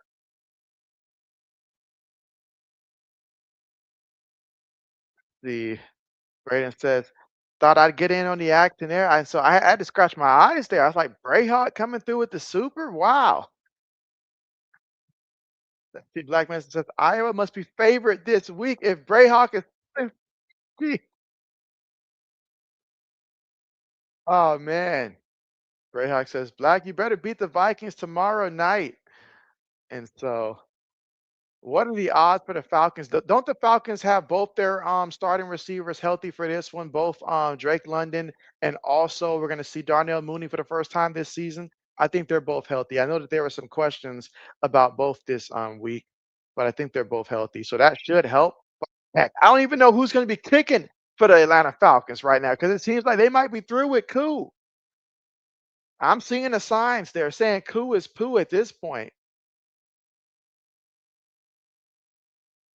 All right, but 2nd and 10 now for UGA. All right, they get the snap here. Gunner on the move. Gunner looking. Gunner throws it. Incomplete. Incomplete. But there is a flag. There is a flag. So let's see what this flag is. There's nothing like a penalty to extend the drive. Or she said, JB, illogical or logical? The Chiefs will actually start 0-2 this season. Logical. Very logical, JB will say. Very logical. I got a strong suspicion that the Eagles will beat the Kansas City Chiefs this week and that they will start off 0-2. Is it the end of the road for them? No, it's not the end of the road there, but they probably will be starting 0-2. And you know what? They've seen quite a few injuries. Isn't Xavier Worthy already ruled out and stuff? And you've obviously, uh, you're without Rice for who knows what, another 5 games? Or is it another 3 games? One of the two. Anyways, you don't have those guys. Isaiah Pacheco is looking like nothing like his old self right now. So, yeah, it's very possible they can start off 0-2. It's not crazy.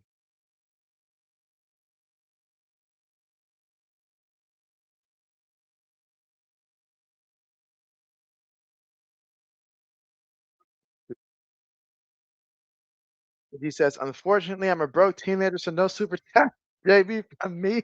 Hey, we all been there. Some of us as adults are there, so don't feel bad at all, at all. AJ says, "I think he misses tomorrow. Next week, And then I think Addison comes back after that. Okay, nice, nice, nice. I still considered him for my fantasy football team if it would have worked out there, but it just didn't work out for any of my 3 leagues to pick him up. I really wanted to get Rice though, Rashid Rice. I really wanted to get him, but yeah, someone beat me to him every time. All right, so now we got a 2nd and 6 here in the second quarter. 6 minutes and 50 seconds left to go here before halftime.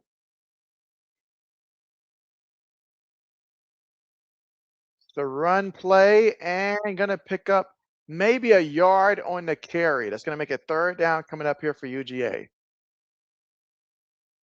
So Tennessee, I'm looking at you defensively here. Stop giving up chunk plays defensively to the receivers here.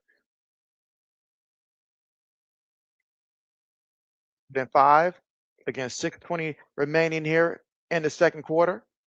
RC said, JB, I went 11-5 in week 1. I should have never trusted the Texans to beat the LA Scrams. 3rd and 5. Ooh, pressure coming. Stockton going deep. Incomplete. Incomplete. A flag. But a flag. Dang. Another flag here for another 1st down on this drive. You said, should you play Baker or Mahomes for fantasy? Who does Tampa Bay play this week? They're playing Houston, right? Ooh. Personally, I mean, ooh, that's a good question because I feel like Mahomes, depending on the format there, I can see him getting about 18.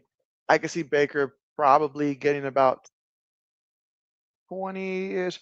I lean slightly towards Baker because I just feel like Mahomes is gonna have like a tough night without having, like very limited weapons. The front four for the Eagles is gonna be even tougher with their defensive tackle back for this game here. So I personally would choose Baker over Mahomes for this week in fantasy football slightly. I think there'll be a slight variation, probably about 2.5 points different between the two. I'm leaning Baker. Mechanism says AD being here is good enough. He said you're a broke adult, so right, right. I wish I could say I'm still a teenager and use that as a reason, but it's not working out. All right, Samuel's back. Okay, welcome back. 2nd and 2 here for UGA. Ball at midfield. Another run play off the right side. And oh, he could have easily had the 1st down, but he was trying to get to the outside there. So he's going to be shy of that 1st down marker, guys. Where I feel like he could have easily gotten that 1st down. I shouldn't say easy, but it was there. It was there. If he just cuts up and takes that hit, he gets the 1st. But let's see, 3rd and 1. They're going to line up here. So run play, and he gets it. He gets it. He had to fight for it, but he got it. 1st down. Right Hawk says, that'll be the earliest we've played each other, I think, since you've joined the league. You know what? You're right. You're right. Normally we play, it's like later in the season. You're right. I started off against the sports split because he ended my team the last 2 years in the playoffs, so I had to play him to open the season. Luckily, got the W. Going against my rival who won the championship last year, got to beat him. So JB's on a revenge tour. Stockton on the move, throws it, gets it to his wide receiver there. Gonna be enough for the 1st down.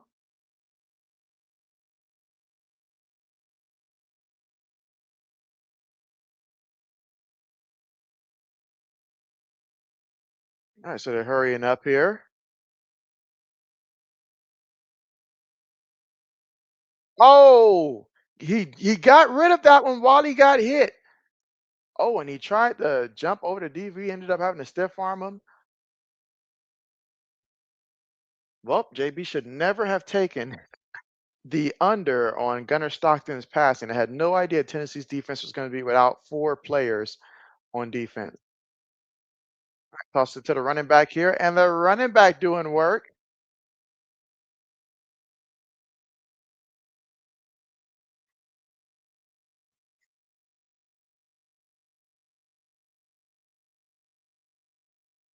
Running back's doing work here. And she said, apparently the Chiefs fans won't like my content. Oh, well, too bad. You said, I won't be talking about no dang Chiefs all the time. Archie says, hey, y'all, I need 4 eyeballs. You say, I need to watch the Colts versus Broncos and Chiefs versus Eagles at the same time without missing anything. Sounds like you just need that special package they offer on the YouTube TV to watch 2 games at the same time that the NFL's been pushing. That's what you need. 4 eyeballs, alien style. Samuel says he's back. Meanwhile, first and goal for UGA, 2 minutes and 40 seconds left to go here in the second quarter. Let's see. Braden says both teams are going to they're going against good defenses, but you'll take Baker. I'll take Baker because Baker gonna get his. Baker is gonna get his, believe it. So I would want to do that because Mahomes, I mean, a lot of injuries. That's gonna be tough. Eagles is like a nightmare matchup for them. So yeah, I'll take Baker. You just said I was thinking Baker because I think the Chiefs will struggle against the Eagles. I see that as well. I see that as well. It's early in the season there, so the Chiefs they'll be playing better football second half, especially once they get Rice back. But right now, I lean Baker because hey, these guys in Jigma and company, they're doing great. Am I confusing? Not no, in Buka, the other one, the other receiver. I keep getting confused with my own Buckeye receivers. Who's where? Alex says touchdown Miami. I'm sure Mr. JB loves that. He said, "I ain't just broke." You said, "I'm poor like a pig in a third world country." And so, oh man, RC. David says, "I'm now air off. Safe travels. Safe travels." Greyhawk says, "In the zone, beat you last week, even though Henry got you 40 points." That was just one of those situations where if I'm you, Braden, I'm looking at JB like you really set me off against this guy week 1, where he goes off for almost 200 points, and not nobody else had more than what, like 140, 142 points. Nobody else even had more than that. So he just like was an outlier this week, off to a fast start. I was just glad I didn't open up the season against him. That's all I was glad for. But you played good enough to beat most of the teams last week. It was just a tough matchup that you had against those teams that was clicking on all cylinders. And you said, all right, Chad, I got another fantasy question. You said you got a receiver spot and flex spot. You need to start 2 this week. London versus Minnesota, Flowers versus Cleveland, Hubbard versus Arizona. And you got to start 2 of them, you say? Good questions. Good questions. Personally, I think Cleveland's defense is very, underrated. We look at Cleveland, we think of them as a bad team. All that is true. But at the same time, I think that they're pretty good. Flowers is one of those hit or miss type of situations. He can go off like he did last week, which was a big game against Buffalo, but against Cleveland, you got to think to yourself, are the Ravens really going to need to pass for that many passing yards to beat Cleveland? It'll probably be a hard fought game. Lamar can use his leg, Henry again on the ground, and then they can probably spread the wealth a little bit better to where I don't think Flowers has a monster game, but it's hard to say bench Flowers after what he did last week. That even JB is going to need your help for this one here. But I know this: if Atlanta's going to move the ball outside of moving it with by John Robinson, in which Minnesota's defense should be able to shut that down. So I would think that Drake London should be able to have at least a decent game. Hubbard versus the Cart versus Arizona. I mean, if he doesn't move the ball, who else will? So he has to be the for sure start here. But which one of these receivers are we going to start here? Let's see what everybody else has to say. She said, JB, I like spinach, celery, ranch, tuna, and onion wrap. I feel you there. She said, JB, now I'm going to take, wait, where is the game at? You say, Purdy is backup quarterback, so do I have to waive him, JB? I get some help. Patty Mahomes is your starter. To get some help, well, you know what? I mean, it depends on who's available. Who's like the top 2 quarterback that they have available that you would be dropping him for? Can you not put him on like an IR spot? Is this for Rising Rhinos League? I assume it's for Rising Rhinos League. But honestly, you can be good with starting Mahomes depending on who is the options available in free agency. You don't just want to pick up a quarterback that's just going to get like 6, 7, 8 points, like what Jared Goff tried to do last week. Second and goal. Oh, Gunnar Stockton brought down there for the sack. She says, and Brock Purdy is gonna be out for about 3 to 5 weeks there. I think you can be okay with Patrick Mahomes because if we're talking about the same league, I think you're talking about there, then yeah, that's just yeah. Black Manson says that London is ass. RC says, JB, I'm in Rising Rhinos Fantasy Football League thing. So, yeah, in that case, keep the quarterback you've already got. Besides, it is too late to sign a quarterback for this week, anyways. If you pick somebody up, I don't think that they'll be on the active roster in time for tomorrow.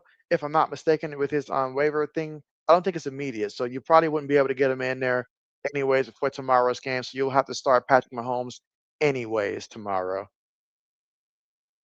My opponent also has to start Patrick Mahomes against me.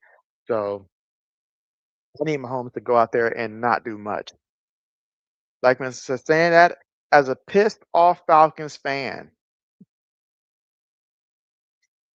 All right, so third and goal for UGA. Gunner, Stockton on the move. Stockton looking. Stockton takes on that contact.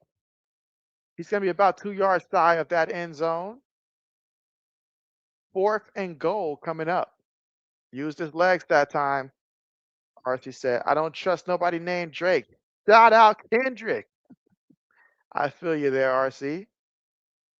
AD said London had 15 targets last week.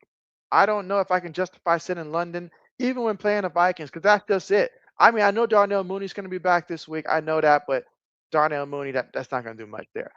It's like you said, he's going to get the targets, he's going to get the reps there. So I feel like you start London, and I do like Hubbard there because Carolina has to continuously try to run that ball there. And Zay Flowers, I had Zay Flowers all of last year. Some weeks he got me 20 something points. Other weeks he got me like 7 to 10.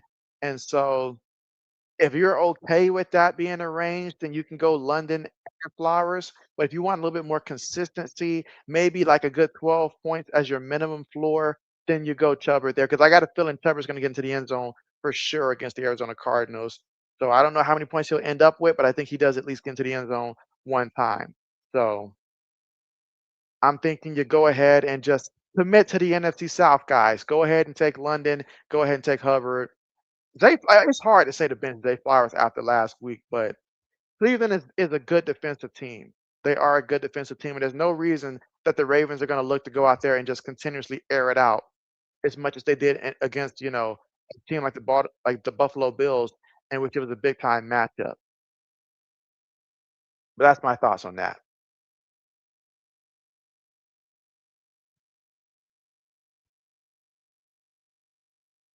So here we go. Fourth and goal, 20-yard field goal attempt, and the kick, it is good. So 21-17 right now is the score, 21-17.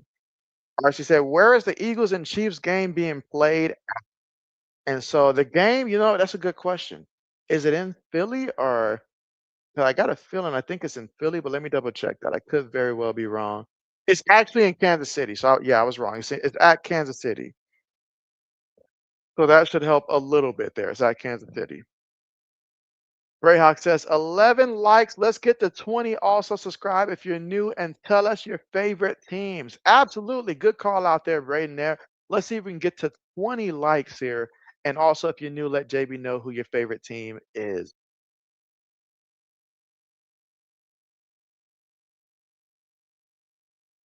See it. He says, I was thinking Hubbard and London, but my heart tells me to sit London for Flowers because he's playing your Vikings. You know what, AG? I feel you there. I feel you there. Going against your team there. If it makes it easier, because it's close enough, honestly, to where if that's the reason that you want to go with, it's not insane after the game that Zay Flowers had last time. But London, I could see London probably getting, depending on the format, of course, at least getting a good 7, 8, 9 receptions, I feel like, but I have no idea how many yards it will equate to against the Vikings defense. Because if Minnesota goes out there and gets that lead, he's going to go to his boy Drake London. He is going to go to Drake London. And so Drake will find a way. But Zay Flowers, if the Ravens get a lead early on, then you run the risk that Zay Flowers is no longer a part of the game plan because they don't need him. Like against Cleveland, they may not need him. Unless Joe Flacco turns the clock back and decides that he's going to teach the Ravens a lesson. All right, pass incomplete there. 2nd and 10 coming up. But yeah, the smart thing would be Hubbard and London. But you can't do it against your own team. I can understand that, AG. It's tough to root for your team, then root for a guy going against your team also. Time says your food get at the air, so you're getting food in the air. Okay. Okay. Airplane, okay. 2nd and 10. Rayhawk says you have Purdy starting, but Golf is your backup, so you should be fine. Okay, okay. It's good to see that somebody has confidence in Jared Goff outside of myself. I did pick him up in our league when Old Man dropped him and stuff like that. But I've also got Daniel Jones, who I picked up as a backup quarterback to Jalen Hurts, just really for that one game. But I'm not sure which one I'm going to hold on to. I want to see if what Daniel Jones did was a fluke or not before I decide who I'm going to keep. And I want to see if Jared Goff go out there and recover also. So JB's in like wait and see mode with these guys. Success. They not like us, RC. KC, RC. Hey, nobody's like Green Bay right now, Greyhawk. You said, I got good news for you, JB. Arch is struggling again. I thought he had like a rushing touchdown. What's going on? What are the numbers saying? I'm sure the experts are coming up with some excuse for him, but how bad a struggle are we talking right now? Is he out here throwing pick sixes? AJ says, I don't really trust that Flowers can repeat his production. Oh, yeah. I'll tell you that right here, right now. He's not going to repeat his production. If he, you're probably looking at best case scenario for Flowers, where he has 5 catches, 81 yards, and 1 touchdown. That's probably what I think best game against the Cleveland Browns because they're the Cleveland Browns. That's probably the best you can get from him, perhaps. They might want to utilize their tight ends more for this type of game here, possibly. And you never know if another receiver just gets hot. I've seen Baltimore go with the hot hand. So, but the fact that they're going up against your team, I know that's tough. I know that's tough. But the smart thing would be Drake London. He threw a pick. He threw a pick. He had been playing so well, but like Black Medicine called out earlier, are they slowing down? RC is up this pick. Cowboys 44, Giants 6. He says, Harsh Manning is back, Braden. RC said, like, share, subscribe, and comment, or else JB will make you a honorary New School Patriots fan. RC. Excellent job by UGA to get that turnover there. That's exactly what they needed. Now you have an opportunity there before the half to get some more points. Massive mistake there by Joey Aguilar on that pass.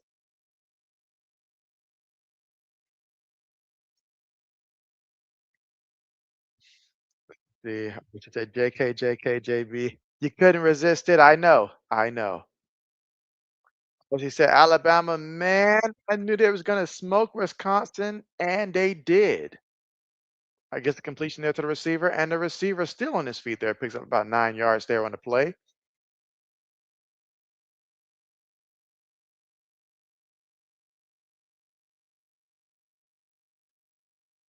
2nd and 1. Sammy says, Oregon State versus Texas Tech game delayed now. And they're still in delay. Let's see. Braden says, you got that right, JB. Let's see. RC said, JB, I made a mistake and deleted AG message. You said, whoopsie, but he's still here. I just deleted the We got RC out here deleting messages, y'all.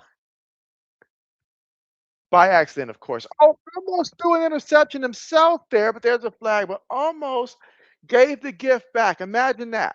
You go out there, you find out that your secret Santa is somebody you don't like, so you take the gift and you give it right back or you give it to someone else. That's almost what happened here. Almost what happened. And there's a flag. I wonder what did AD say though in that message. Braden says horrible decision and double coverage. Says, "You're good, RC." AG says, "I do also have Jerry Judy, so I could put him in place of London and Flowers.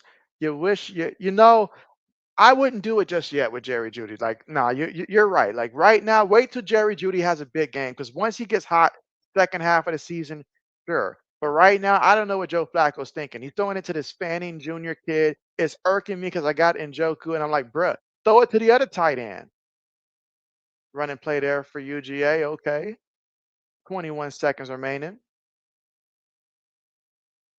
Yeah, tough decisions there, but I probably wouldn't go Jerry Judy right now. Although there would be some opportunities for sure, but you just don't know. Like there's a very low floor with Jerry Judy, considering the other options that you have available as well. His floor is the lowest, I feel like.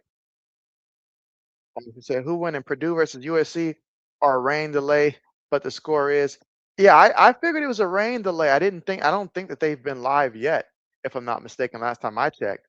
Stockton throws up a prayer, intercepted. But was the receiver out of bounds? Well, I think he was the first person to touch it from out of bounds, anyways. So gets the turnover, gives it back.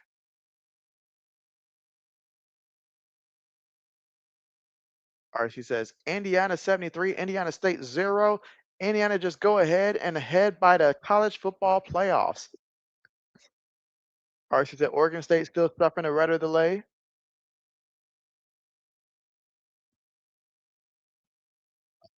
Seconds left. What did they say that penalty was? I turned my head for a second and I can't hear the audio, but what did they say? Because it looked at me like, okay, so the DB stepped out of bounds too, also.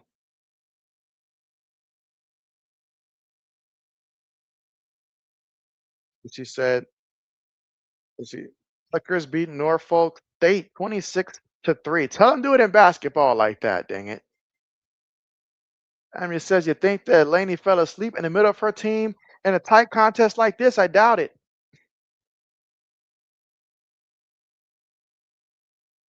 So seconds here. Stockton throws it incomplete. Incomplete. 4 seconds remaining. UGA with one timeout. Laney said, no, just watching her team right now, holding on to a 21-17 lead, 4 seconds before halftime, hoping that her team can find a way to make a play defensively here and get them to halftime. He'd love to see a pick six. He would love to see that.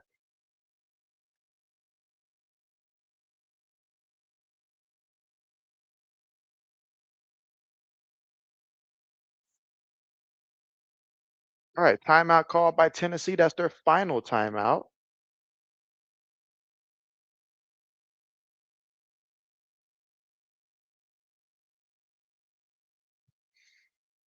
Let's see. It says, JB boy, if CJ Carr doesn't run for 100 yards and throw 300 yards in a win today, I tell you, you know what, RC, go ahead and get ready to tell you. 'Cause I can tell you right now, he ain't running for no 100 yards and he ain't throwing for no 300 yards either. Both of that ain't happening. You better hope that he combined for that total 300 yards combined total. And so that, but that will not be happening today. Not against this opponent. Not against these guys. Maybe the rest of the schedule that's possible, but not today. It's going to be a frustrating offensive game. I'm gonna warn you right now. Early on, it's going to be frustration there, just because it's going to be a defensive game early on, and then second half, it'll loosen up a little bit better. So Notre Dame will probably win either 23-13, 20-13, something along those lines. What I'm thinking, Notre Dame to win.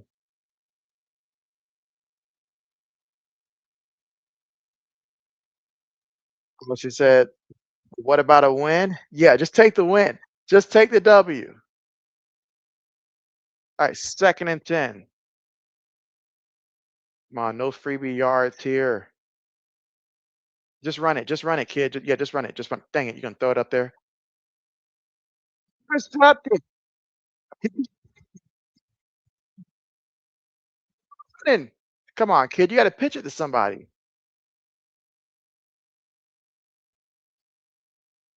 All right, so let's see. AG says, look like Bowers is going to be out this week, so I'll be surprised if my team comes out with the win this week in fantasy. Oh, man, AG, my opponent has Brock Bowers, so I'm kind of sort of on the boat of hoping that, yeah, Bowers does not perform this week because my opponent, and I've got to beat my opponent. This opponent won our championship last year, his second championship in the league, and he's been beating my teams left and right. I don't know how it is, but overall, I feel like in the last, let's see, last 14 times we probably played, I might have beat him maybe just 3 out of those 14 times. So I have to win. I've got to win against him. I should get the W this week, but I got to make it happen. Archie said Texas A&M good. It's a good running back.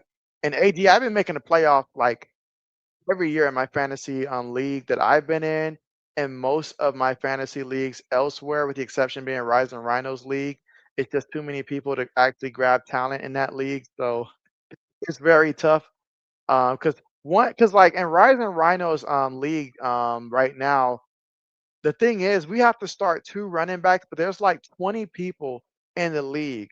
So how can I can't come up with 2 running backs and still have, like all the other positions when there's 20 people drafting in the league. When I had 20 people, I just flexed a bunch of positions there, but that's very hard to come up with running backs. If somebody gets hurt, you're basically done.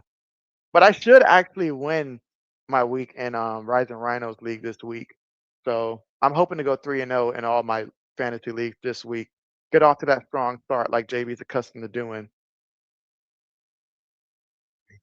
Running back, he says, picked up Kincaid to replace him. And so nice, nice. Greyhawk says picked. RC says, Billies or Jets? JB, who you got? So I got Bills winning that one. Yeah, Bills will win that one. Josh Allen's on a mission right now. So they'll beat the Jets. Maybe do you think that Justin Fields is going to take the Jets to the playoffs if he can play like he did versus the Steelers every week? If he did like he did against the Steelers every week, that means he'll come up short multiple times. I don't think at this time I don't have the Jets getting in there. I'm not going to have a game that they lost be the reason to elevate them into the playoff. But I will say this: if he can go out and play like that every single week, they'll win probably like half their games. But I still don't think that they'll make the playoffs if the defense plays that bad. So, but yeah, still don't have the Jets in the playoff picture. But if I like to see Justin Fields do good. If he can do that and still have the Jets lose, I'm happy because I hate the Jets. He says, a 32 team fantasy league could be really fun. I don't even know a league that they let you put more than 20 teams as an option. Have you ever seen the league actually have 32 people? I mean, if I had 32 people, I probably moving forward would just go ahead. What I would have to do is put maximum slots that a person can have for a position. I can't have one person going out there drafting 5 quarterbacks and there's 20 teams. So I'd have to be a lot more meticulous moving forward if I were to do that. And also, I would just put a ton of flex spots and only mandate that you have one running back, one receiver. The rest is just flex. Whoever you can put in there, put in there. Still have a defense, still have a kicker, but yeah, that'll be that's what I would have to do. That's what I would have to do. It would be fun if it was a money league, but it still would be very tough to make it to where, like everybody can have enough players and stuff like that to really feel like they can compete. So I max it off at 16. Greyhawk says, you think the Jets would be in a lot of close games, but they'll lose them? Yeah, because like at the end of the day, some quarterbacks do a great job of being clutch and finishing. Mahomes, if he's in a close game, he can finish. Allen is showing that he's becoming that guy that can finish as well. Jalen Hurts, he can finish a close game. But then there are guys that they just continuously lose close games. There's Lamar Jackson, other well. Justin Fields, he's not always in a close game, but when he is, he finds a way to lose, I've noticed. Whether it was his time in Chicago, fumbling the ball away in the fourth quarter, just something stupid, you know. So some guys just find ways to lose games. And I'm afraid that right now he's only showing me that he's that type of player. Now, hopefully, guys like Justin Herbert can switch their narrative, getting a big win like that against the Chiefs. Hopefully, he can change his narrative. I feel like he's primed to change his. Right, it says you're in a 32 team league on sleeper. The free agent pool is not good. Who's the some of the players that is like the best players available in those fantasy in that fantasy league, Braden? I mean, 32 people. The only thing I like about it is if it's a money league and if everybody's coughing up like 75, 100, 200, then that's a massive pool right there. Imagine a 32. Who's going to do the math for JB? A 32 team league, and if everybody were to put up, say, $200. I'm not gonna say 100. That's okay. So that's like what 640 there, if JB's not mistaken. So it's no JB's tripping. JB's tripping. Yeah, JB's tripping there. That's like 6,400 there. JB's too tired. My brain won't even do the math there, but that's a lot of money for whoever wins. RC says, but JB, bro, you say Aaron Glenn and Justin Fields have good chemistry together. More like Justin Fields and Garrett Wilson have great chemistry together in that one. I'll say that. I will say that. Oh yeah, but you know what, Braden? Tell me this, Braden. You're in my fantasy league, and if JB were to have like next year, and I know it's a long time for next year, but just JB's always a forward thinker here. Who would be interested if JB did another fantasy league? Probably I'm not sure if I would do one for ESPN or just stick to Yahoo because I'm familiar with Yahoo from a commissioner standpoint. But if I did one that was purely just like I guess my own streamers fantasy league, just those who want to join and stuff like that, who would be interested in being a part of it? And would you want it to be a free league or a money league? Let JB know. AJ says the thing is an option. It's okay, but that's sleeper fantasy. Okay. I've not played sleeper fantasy. Let's see. Braden says best free agent available is Michael Mayer. Oh my goodness. I mean, it makes sense why he'd be at the top since they're expecting Brock Bowers not to play Monday. Right? That's a lot of money. Imagine being in a league like that and you're able to win. But what I want to know for 32 teams, what is the playoff format like? Can I set it up to where it's like the NFL's format where I can have, how many teams get in for the like what 14 teams? Make the playoffs 14 to be a good number to have. You get the top two the first week off, something like that. That would be the ideal scenario. Because believe me, I wanted to have it to where it's as many people as possible, you know. AG says Yahoo's a good platform. And so, yeah, I like Yahoo a little bit more than ESPN. The only thing that I haven't liked is that for some reason in my leagues, I can never get it to where it like shows when a person's spending, how many games behind you are in your division, how many games you are behind when it comes to the playoffs. So that way people can see easily, once they've clinched the playoff spot, all of that great stuff like ESPN does. But I'm in 2 ESPN leagues this year because the guy that whose league I was in, that was my former barber when I was in Georgia. I was in his league, and he actually moved his from Yahoo to ESPN. Says, "I don't know," and so, I mean, because that's really the question. I have some people like Zoe wants me to turn the Yahoo League into a money league, and which I don't mind. I just wanna make sure that everybody who's in the league is in agreement that they want to play a money league, if somebody doesn't wanna play anymore and it's because they don't wanna, cough up money there, I understand that, For some people, it's tough to see, JB end up taking the money by winning the league, so that's what I'm saying.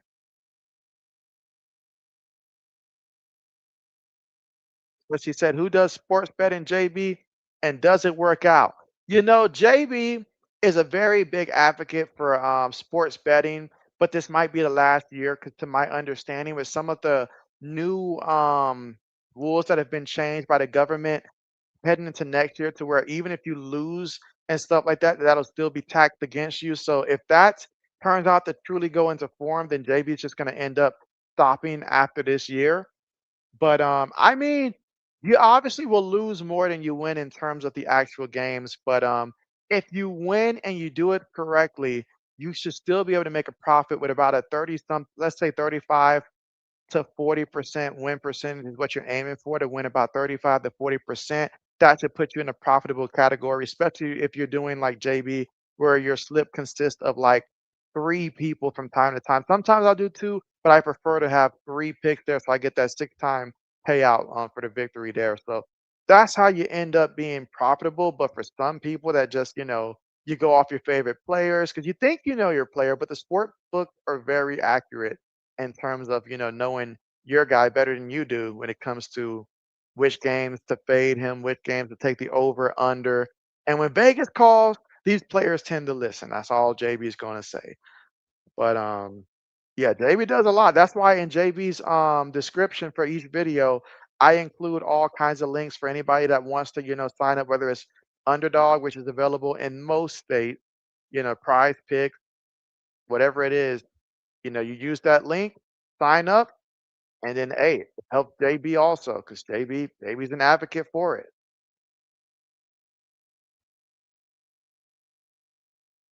Absolutely. All right, but give JB 1 minute. JB will be right back. Give JB 1 minute, and I will be right back.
Just putting their hands into something, JB.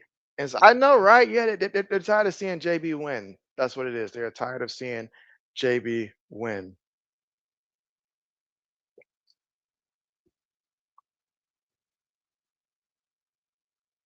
So yeah, that was disappointing there because when that bill passed, I was like, dang, they had to target what JB needs. Let's see, Samuel says JB is back soon in 1 minute. Yeah, JB is back.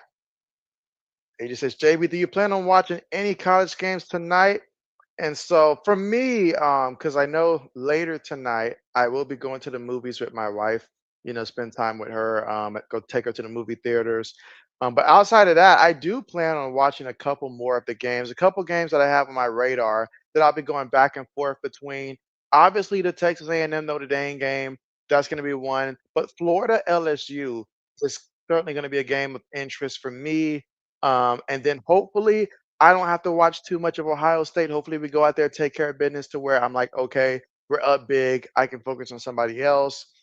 But Ohio State does play Ohio. And again, Ohio upset West Virginia last week.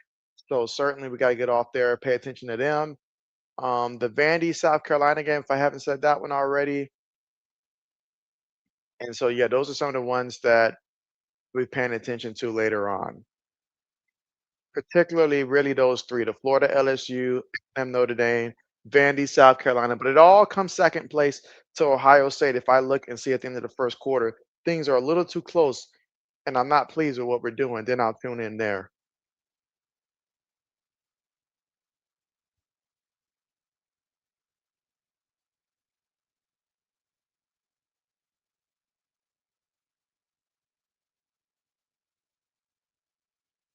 The Amir says JB is back now. That's right, JB is back in the flesh. Sanders says, "Are you doing that studio chat, whatever it is there?"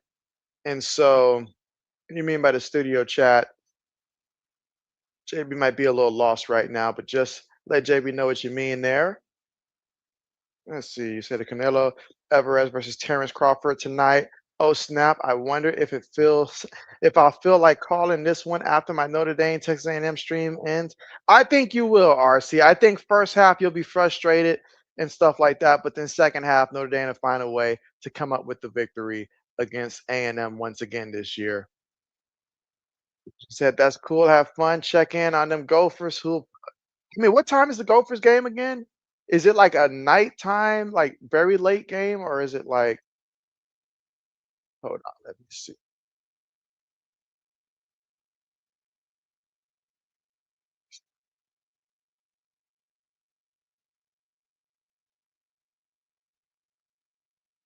See, Samuel says South Florida Miami game delayed now. Oh, really?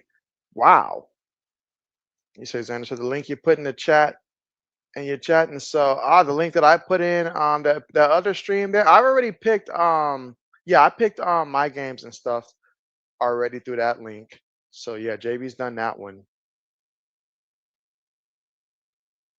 Let's see. AJ says RC potentially the fight of the decade. I hope Crawford wins. He's a likable guy.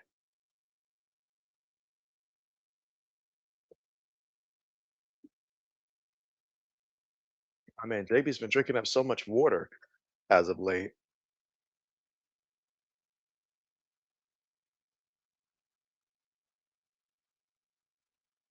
All right. Let's see.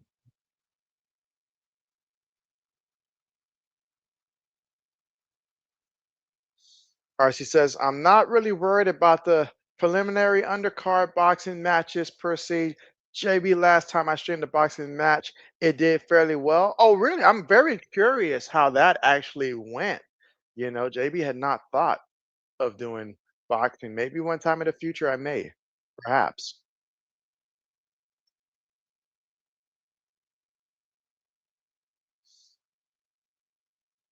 And so I did mine on Wednesday, Xander. Yeah, I did mine on Wednesday, so mine is already completed on my end. But yeah, I didn't see where anybody else had signed up for through the link and stuff outside of the three that we already had there. But yeah, I already did mine on Wednesday. Let me see if I can. But yeah, I already did mine on Wednesday throughout all of my picks.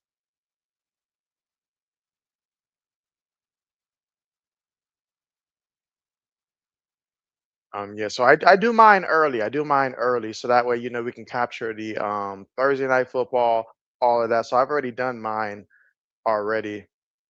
The same time that Zoe and Old Man did theirs. AJ says Gophers is 9:30 Central game, and so 9:30. I'm gonna be exactly in the theaters at that time there. So I may have to see the highlights probably by the time I get out. If the game is still going on, I might can catch the very end of it. That's like right at the time that JB is going to be in the theaters. Super late game because in Cali. Makes sense.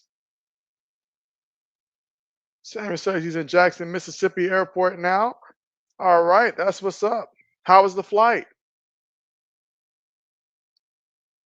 CRC says AG Rising Rhino is calling Golden Gophers versus California game tonight. Hey, Rising Rhino streams it all.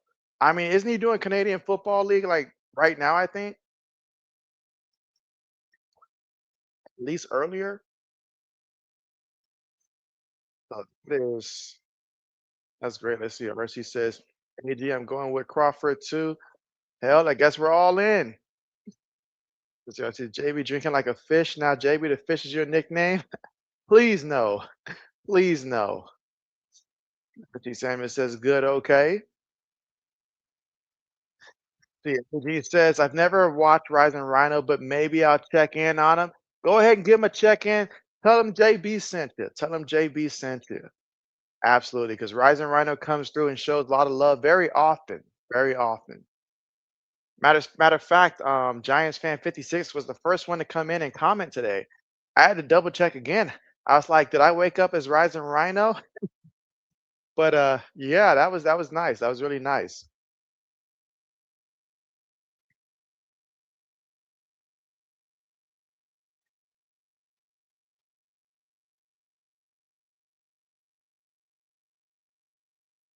But yeah, moving forward, JB is probably for sure JB is going to continue to do, Saturday football streams, but I'm probably going to focus more so on Monday night as my NFL stream, Monday night football for the NFL streams, as in not doing Sundays and not doing Thursdays. The hope is that it will give me time to work on other stuff, and then in the future, I can probably do different types of streams other than only doing play-by-plays because I don't have energy to do anything else. So just keep something like that. Obviously, throughout certain times of the year, once we're closer to conference play and stuff like that, college football playoffs, that can change in terms of like more streams there. But I think that'll help me from burning out too much and give me time to work on different stuff and see what else I can come up with in terms of different types of streams. So that's really the thought process there. And plus Monday night, I can basically review with everybody and see how everybody's fantasy football team is at that point in time. She said, JB, what movie has you guys interested? You said, I want to see the new Denzel Washington movie. And so, I mean, for me, like there was a couple movies that I've went to the movies to see recently. Again, JB mostly goes to the theaters. Why? Because I can get popcorn. So that makes JB happy. That and I love their zero sugar drinks. Like there's a great variety of zero sugar drinks that my theater has. So JB sold for that. But today I'll be going to watch what's that movie? There's a movie that I've been meaning to watch for a while now. The Fantastic Four, First Steps. I'm gonna go see that one tonight. But some of the other ones I've seen Superman, I've seen Jurassic Park. Those are just some of the other ones that I've went to go see recently. Trying to think before that, what else did I go see? I saw Megan 2.0 prior to that. And before that, I also saw Karate Kids, Legends, Mission Impossible: The Final Reckoning. Those are some of the movies that I've went to go see as of recently in the theaters this year.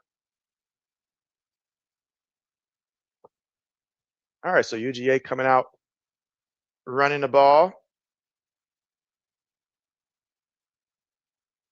AG says, I remember the first stream of JB's I watched was last year, Gophers versus Tar Heels. I remember that because I remember in that game there, I was very frustrated with Amari and Hampton because I had took the over on his rushing touchdown stat. I thought it was a gimme, but he couldn't get in the end zone. It wasn't his fault at that time because who did they have quarterbacking back then for North Carolina? Was it Mac Johnson last year? I think start the year.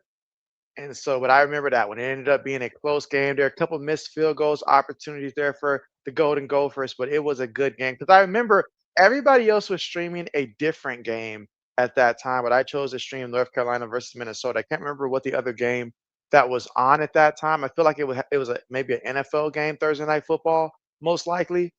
But yeah, I remember that.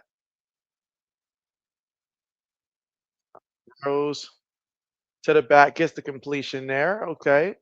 Gonna be about 3, 4 yards shy of the first down marker.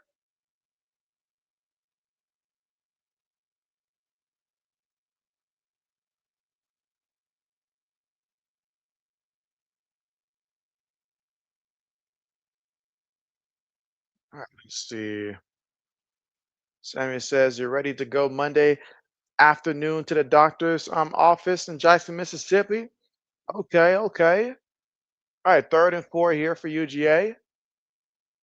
Stockton's gonna run and he's gonna pick up the first down. He's still running. Knocked out a bounce there, but man, he got the first down with ease using his leg.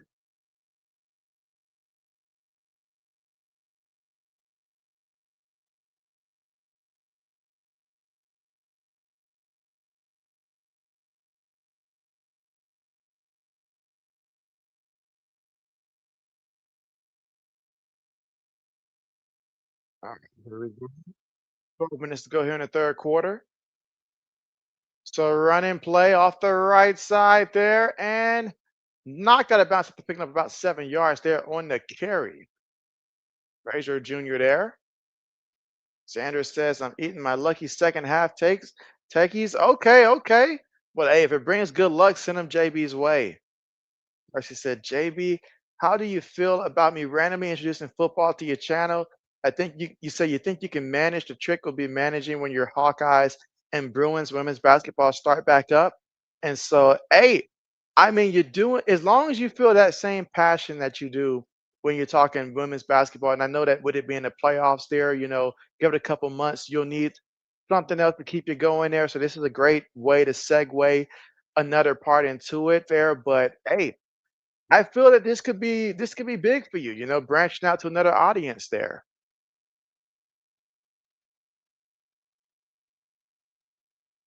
I'll tell you what. I'll tell you what. If JB could do it all over again, knowing what I know now, like obviously I like where the channel is in terms of like, having you guys come through, that is great. But I feel like if I had done it all over again, I'm not sure if I would have just zoned in on like Ohio State football for college or maybe Big Ten. Maybe I would have zoned in on the Big Ten conference as a whole, because then I feel like I'd have more energy to focus on like a little bit more college basketball because I've always wanted to incorporate a little bit more college basketball. But by the time basketball season comes, I'm way too tired from football. So then I'm like, yeah, can't do it. And plus, football, doesn't end until like basketball is already getting ready for like, like the conference play and stuff like that. So little stuff like that. All right, tosses it here to the back and all right, going to pick up maybe about 3 yards on the play before he goes out of bounds there. 10 minutes left to go here in the third quarter in this one.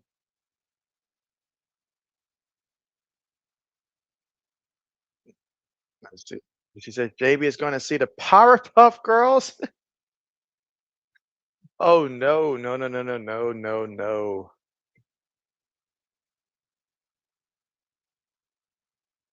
I need UGA to keep the same energy. Stop passing the ball. Just go about the rest of the game without passing. There's no need to pass. The run play got to get to the outside. He's sure moving them legs.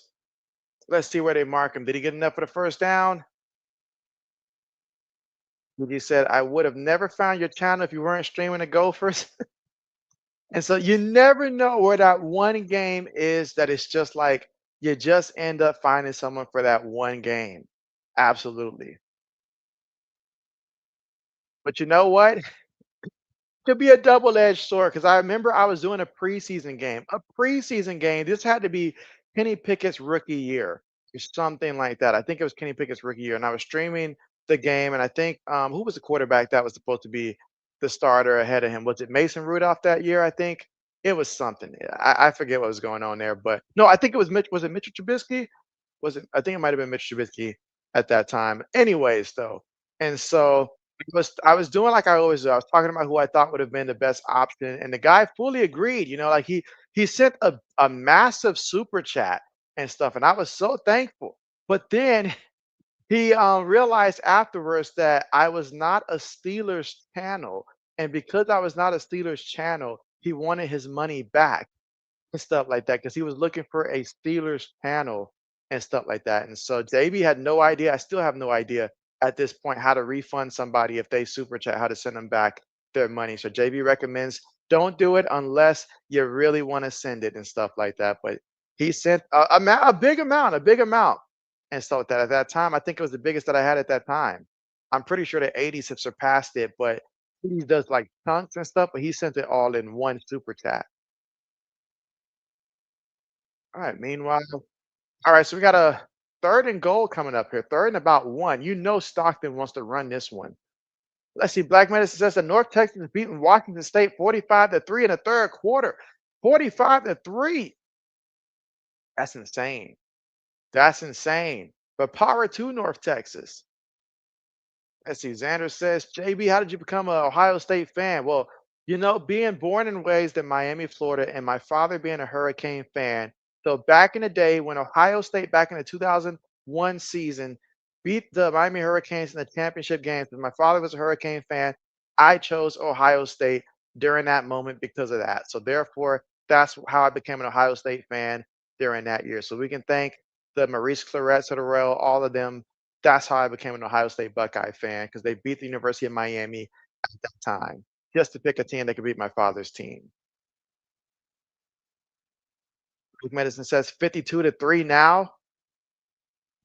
And she said, I had no idea JB was a buff like that. Oh, man. But Georgia able to score on that one. Didn't have to do too much passing there. Didn't have to do too much passing. Extra point is good. 24-21.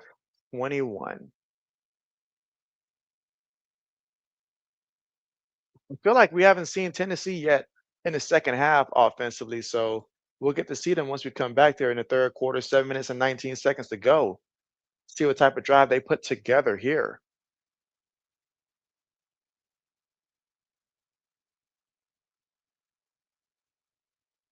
And let's see. Samuel says, Hey, JB, you're from Florida? And so, yes, Samuel, I am from Florida. Not there anymore, but from Florida. Absolutely. You ever go through Florida, Samuel?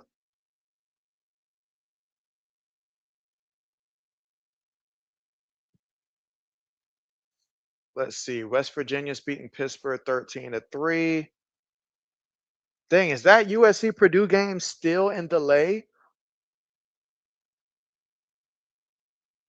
A lot of games in delay.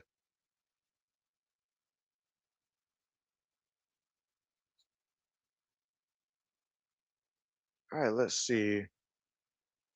RC said, JB, I randomly decided to just do it.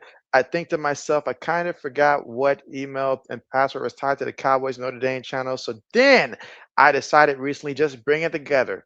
Just bring it all together, honestly, because it's hard to divide it where it's like, okay, I can just get all my audience together, make one post there, then everybody's united. But it's tough doing multiple channels, especially when you've got, like a day job as well. It's hard to manage so many. Because then if you spend too much time on one channel, the other channel, you'll start losing subscribers eventually. And so it's just easier that way. Now, I'm all for multiple platforms. Instead of multiple YouTube channels, multiple platforms is where you go. Again, if you got the time and the energy. Samuel says, You wish to go to Florida? I'm sure you will someday, Samuel. I'm sure you will. I believe in you.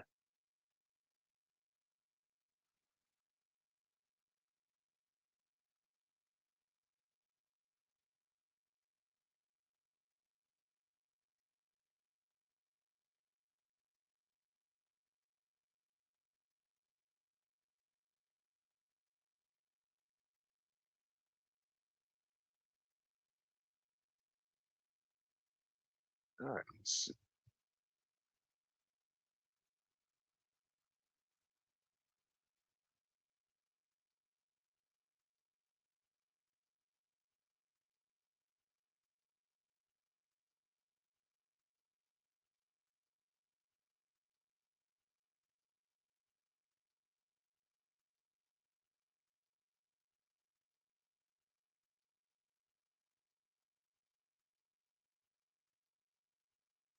No, JB is not moving to Florida. Those days are done for JB. Will not be going back to Florida.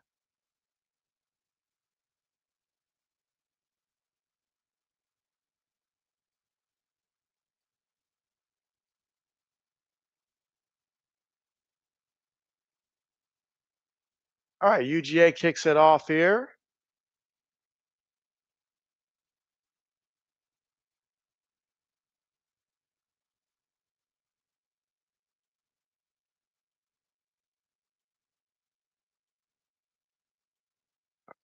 see.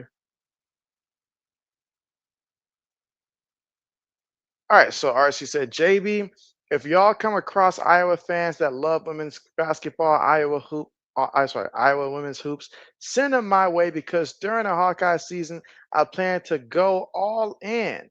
No Hawkeyes days rest. Okay, RC, I see the commitment to excellency. Okay, I see it. Certainly will do. Certainly will do.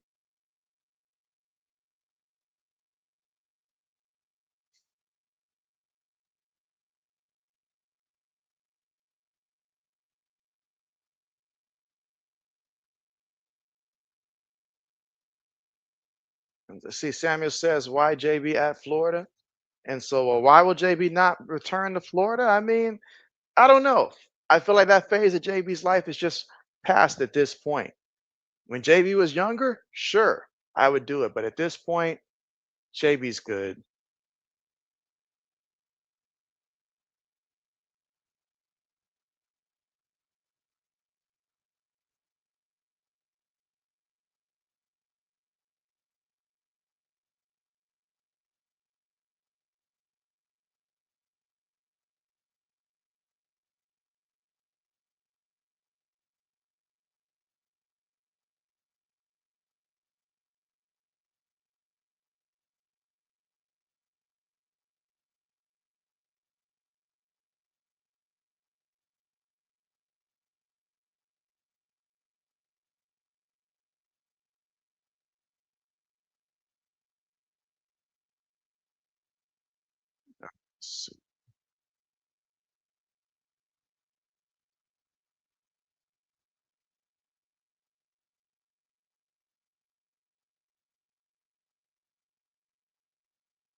So she said, JB, the toughest thing to do is to compartmentalize which teams means the most to us on our respective channels. And so, JB, you got a question for JB? Hit JB with the question. Absolutely. But yeah, you're right. It's tough. It is tough.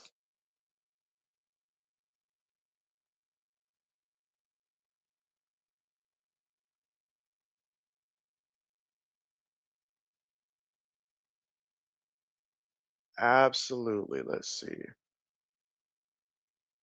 Does JB have family members? Absolutely. JB's got a ton.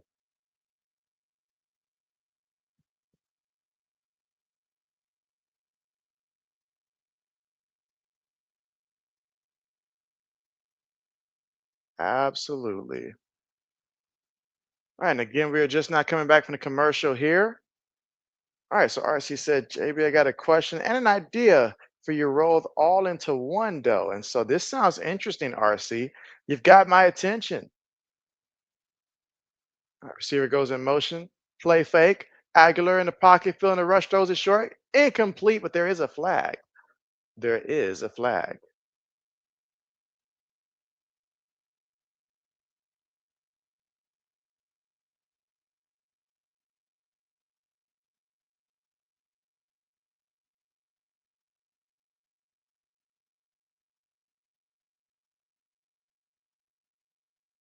All right. Samuel gives the thumbs up there. Okay.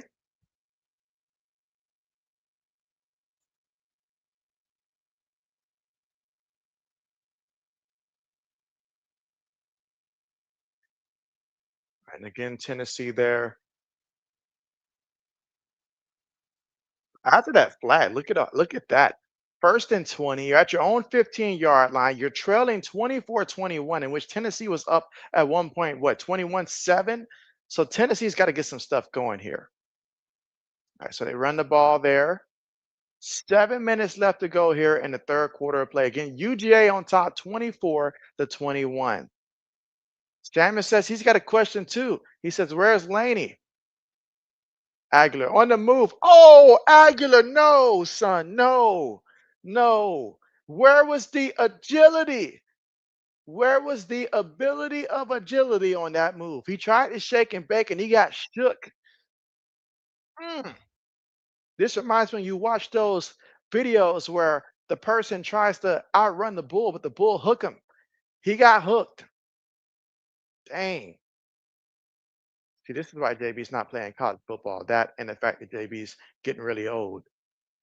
Marcy said, "Do you think that you would ever do either a Patriot show segment type of setup or an Ohio State topics only show?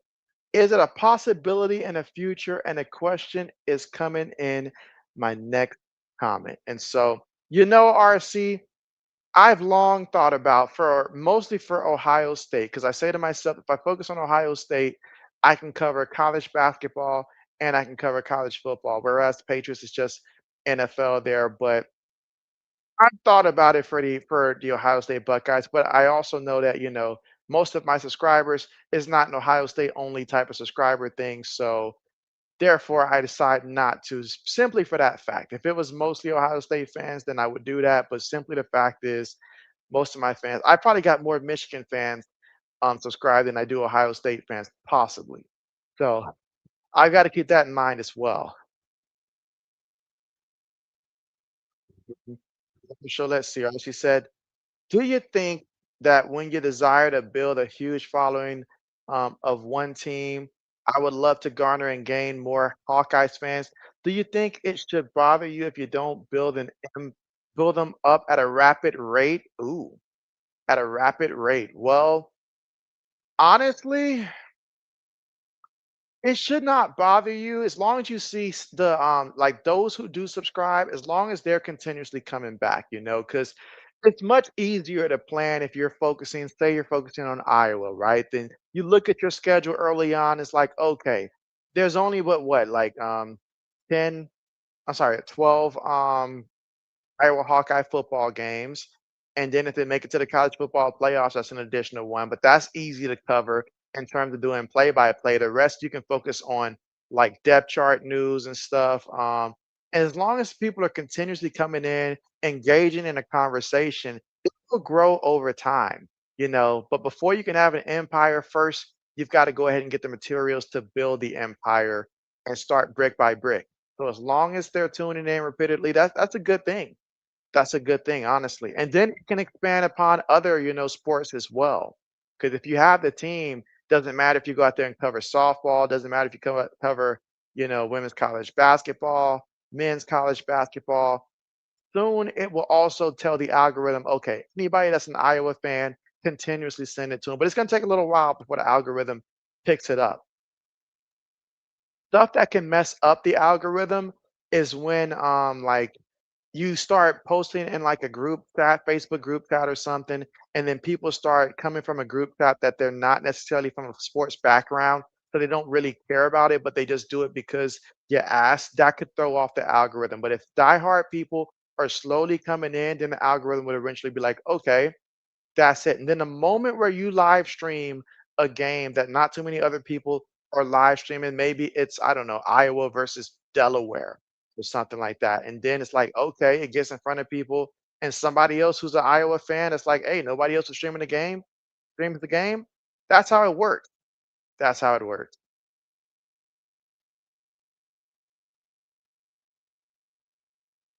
In this case of how I do things currently, it's a great way to get the diehard football fans. Like if you really just like football and watching different games, then my channel is for you. But for those that want to specialize in their teams and stuff, then that's completely different. Because I can imagine like somebody who started their channel 2, 3 years ago and they're purely a Colorado fan and stuff like that. Their channel probably seen massive growths ever since, Dion, Shador, all of them took over.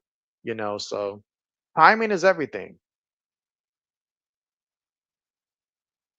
Yes, he Samuel says, "Hey, you JB wife, for family member." And so I'm gonna hesitantly say yes. Whereas he said, JB, I was referring to the Iowa women's basketball program. Well, I just used that for an example there, but absolutely, absolutely. Like there shouldn't be any frustration because it's the quality. Those that's going to continue to start, coming back. That's what you want early on. So when you do start to gain a lot of subscribers, you'll at least know that you have your core, and your core audience sets the tones for when you do go live. Because they know the expectations. They start the comments and stuff, so others will follow their lead.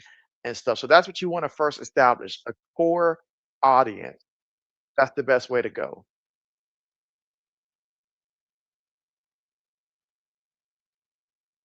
So therefore, when you're like JB and when you go live, you'll actually have somebody to talk to rather than you're live and you're waiting till halftime before somebody even comments in the comment section. All right, 2nd and 8 for UGA. They're leading 24-21. It's a run play. All right, going to pick up a yard here on the play. 5:10 left to go in the third quarter. And again, UGA up 24-21.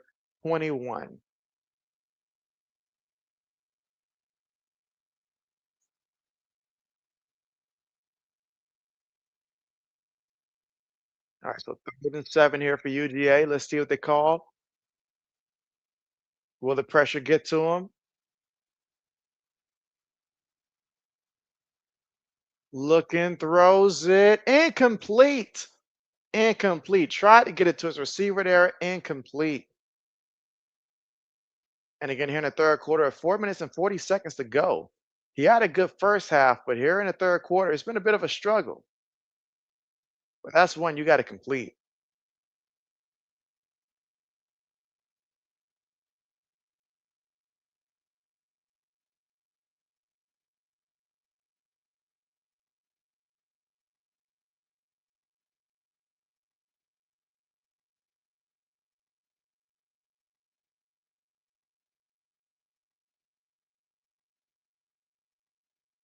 Fair catch. Right.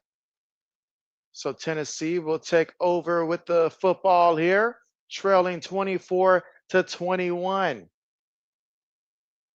And again, first quarter was a lot of fireworks out there. And I mean a lot of fireworks. Has Tennessee scored since the first quarter? I don't think they've scored since the first quarter.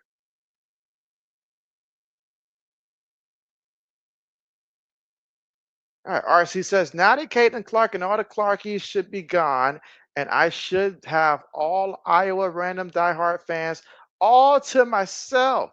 You say, nah, I'm joking. There are a couple of content creators that talk Iowa basketball. And so, nice. I guess the completion shakes off the first guy, goes out of bounds close to the first down marker line, and that's a favorable spot right there. I believe that should be enough for the first. And Samuel says, hey, JB, in my live stream, see no read live chats. And so you're going live, Samuel? Are you live? And definitely, hey, when JB first went live the first couple of times, it was very few that came through, believe it. All right, pass incomplete, incomplete. All right, 3:53 left to go here in the third quarter of play.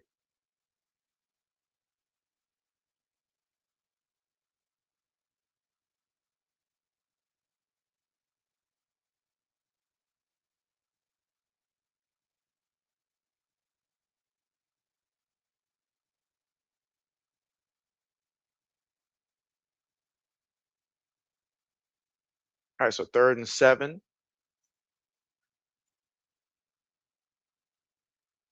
Throws it. Oh, he threw a pick. He threw a pick. He gift wrapped it to him. What is he doing? Joey Aguilar, are you okay?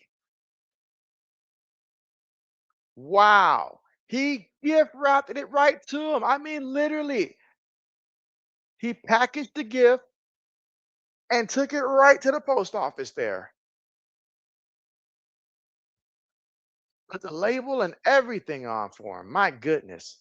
Now let's see, what was he looking at? Oh, his guy fell on a play. So his receiver did slip. So it's not 100% on him, but dang, that's a massive mistake. Now UGA is about to come out here, and now UGA is about to continue to run this ball. I can see it now. This is where they're going to go ahead and be like, all right, Stockton, we've asked you to pass enough. The run game's been better. They're in great field position now. This is where they're going to come out and look to try to establish that run game heavily here. All right, 1st and 10 for UGA. It's a run play. Maybe picks up a yard on the play. Man, she said, I love Caitlin Clark, but I'm a Hawkeyes through and through. Makes a decision. Brayhawk says, what happened to Tennessee's offense? I have no idea. No idea what's going on with the offense. Archie said, JB, tell us the origin idea behind the Wednesday TV show with you, Zoe, and old man Missy Mop. Missy Mop.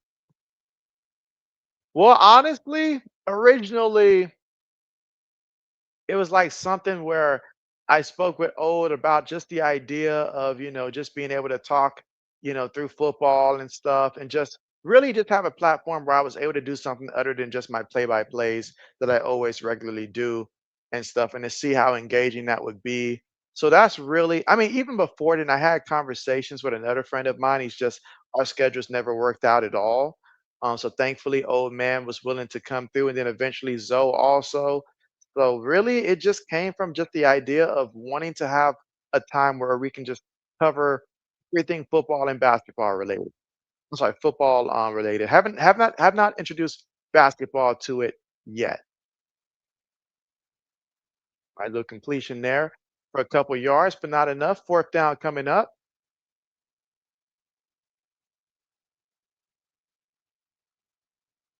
So how short are we talking? 4th and about 3. All right, so Wood Rings coming out there for the field goal. You're not yet live streaming. Okay, okay. Mike says reroute Tennessee here. Brayhawk says USF and Miami and a weather delay. Still Brayhawk. Kick on the way. Kick. It is. Good. So tack on 3 more points there for UGA.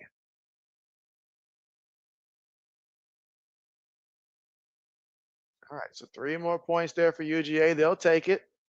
But you're right. Tennessee has gone ice cold. It came out red hot, and now they are ice cold. They should be on an icy hot commercial right now. Start off hot, end up cold.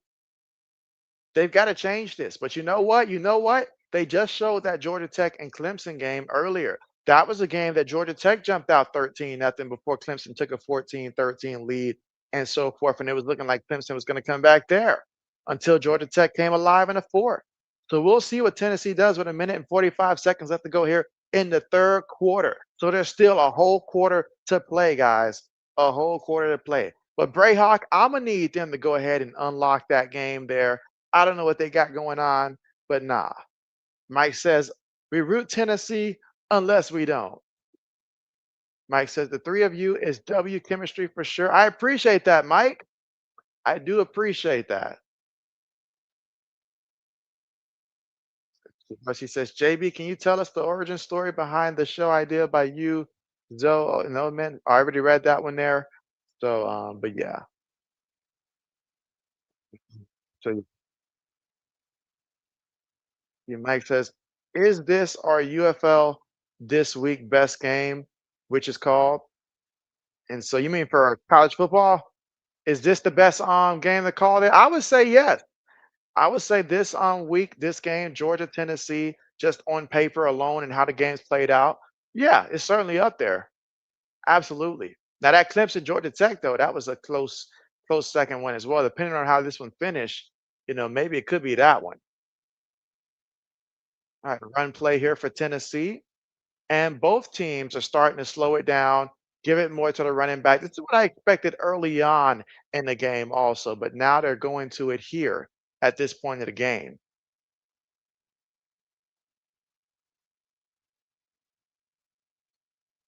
2nd and 7. Another run play, but this time he's going to lose a yard on the play. 3rd down coming up.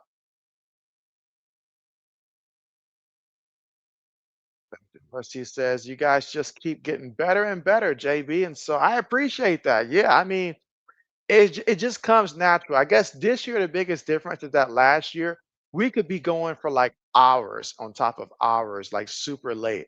But since old man's got to get up, super early, 3 a.m. in the morning, we definitely are doing a better job of being cautious of the time and stuff.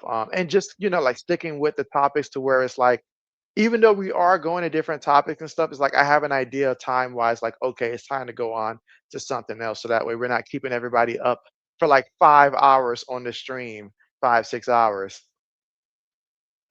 But yeah, appreciate that.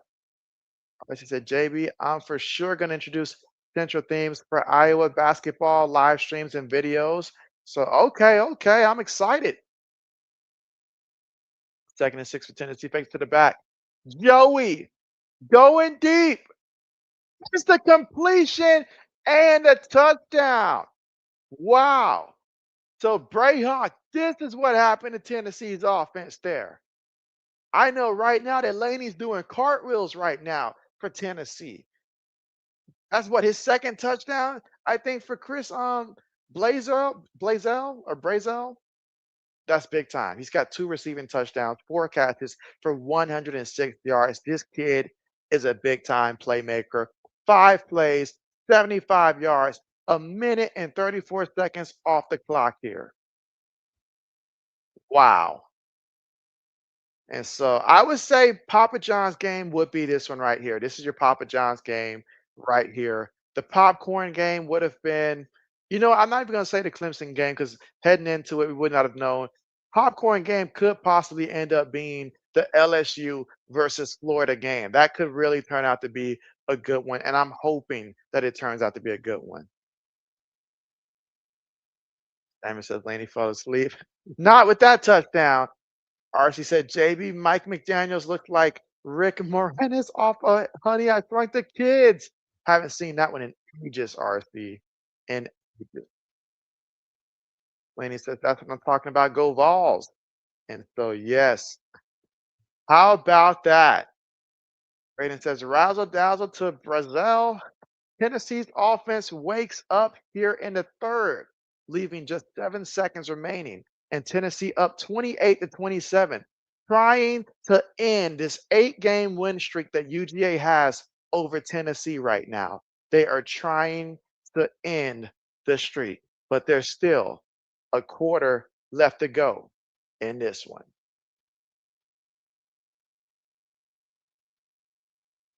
Marcy said, JB, what's your thoughts on the black dude who stabbed the Ukrainian woman on a North Carolina train? It was unprovoked attack. It was completely unprovoked there and extremely sick and stuff. And so, I mean, seeing a little bit of the video there, and that's just so disappointing, terrible. Like words can't describe just to be at this place in society where people just randomly do that without being provoked, no reason for it. I mean, there's never a good reason to take somebody out like that, but to just don't even have a reason, just do it just because it could have been any random person. Yeah, that's horrible. Simon says, "Hey, Laney, look video 6 days ago." All right, so it's 7 seconds left to go here in the third. Meanwhile, Pitt and West Virginia, they're all tied up 14-14. North Carolina found a team that they can beat 41-3 in Richmond. All right, so Gunner, Stockton, under center, looking to pass. Gunner throws it. Gunner's got a guy and a completion, and that's going to end out the third quarter there with that completion and a first down for UGA. End of the third quarter. Mike says his hate watch is Alabama, and he got wrecked. Got wrecked. I understand that. I understand that. My hate watch this week probably, well, it was Clemson. Clemson lost, so that made me feel very good.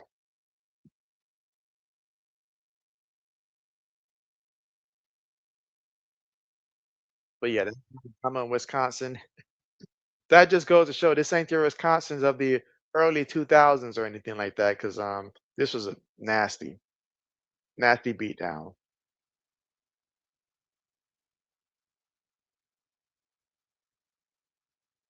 JBW. And again, we're at the commercial here.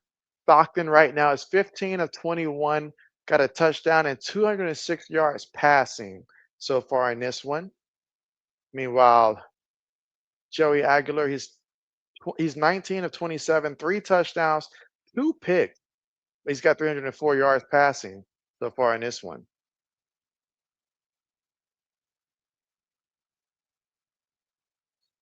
See, Mike says, Chat and JB, who are you sympathy watching? You say you says it should be UTEP, but Arch is playing bad. And so I will say for mine, I will say I gotta take some time to think about this one. There's quite a few candidates.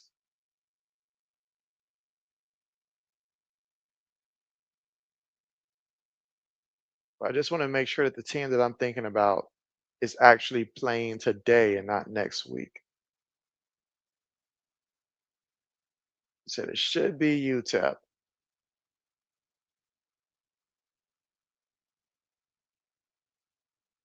I would say right now it's got to be. Let's see. Are they playing right now or they not?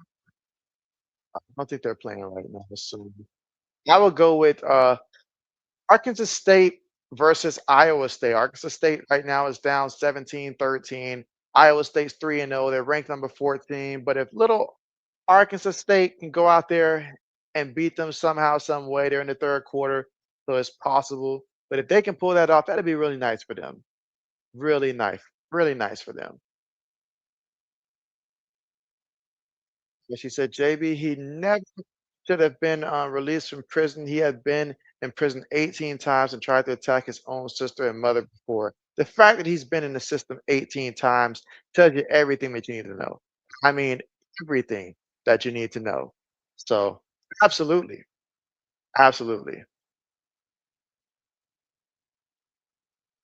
You say, do I agree with Notre Dame still being ranked number 8 with a loss to Miami and then consecutively to in a bye week? And so, I mean, I probably would put them at like number 10 possibly or something like that because they haven't won a game yet. But I'm not going to punish a team for having a bye week last week.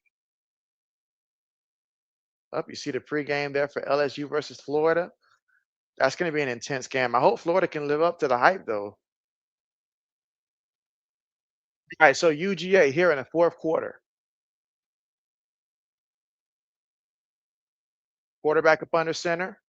One back in the backfield, multiple tight ends. They're going to give it to the back in the back. Oh my goodness, look at him go. Still going all the way to about the 44-yard line for UGA. And this is exactly what the doctor ordered if you're UGA. They would love to be able to run the ball at will here.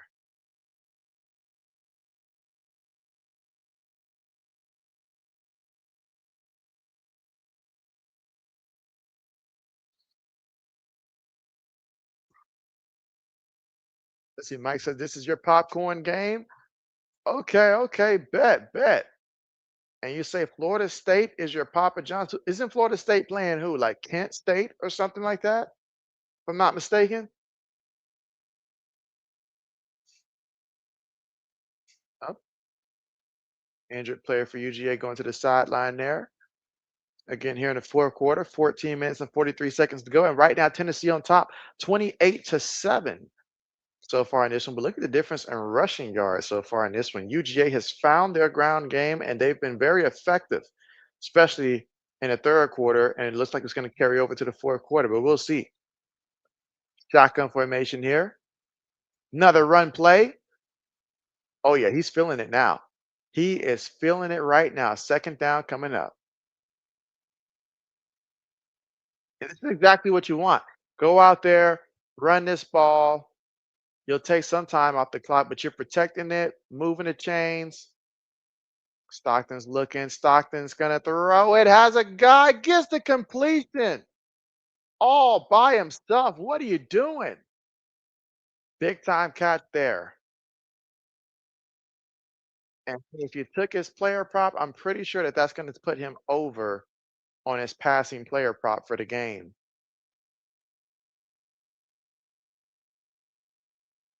See what they're calling it officially. There is an injured Tennessee player.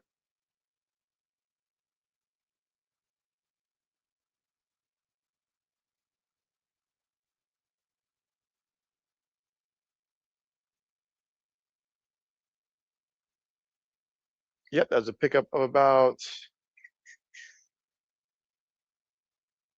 definitely a first.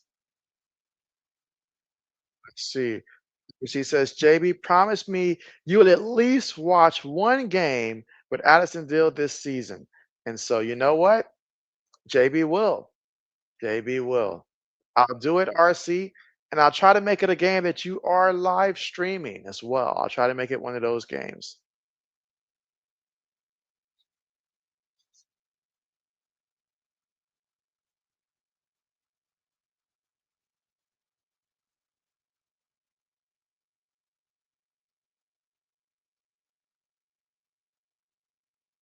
Let's see. RC says, Dill will be a freshman in Iowa this upcoming basketball season.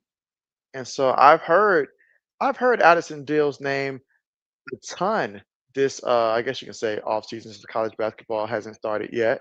So I'm excited to see what she's gonna be able to do down there for the Hawkeyes.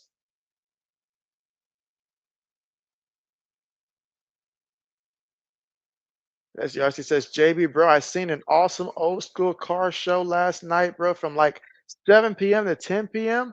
That sounds like a Friday night type of event too. That's nice. That's nice. And now Stockton chooses to run, gets flipped, gonna be about 2 yards shy at that end zone. All right, so Gunner Stockton has officially messed up one of JB's picks. That's not fun.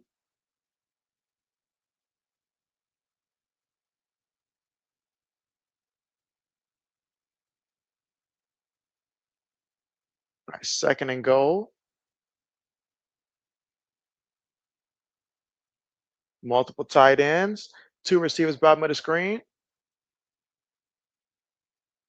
Oh, gonna lose a couple yards here on the ground. Tennessee defense says not so. 13 minutes left to go.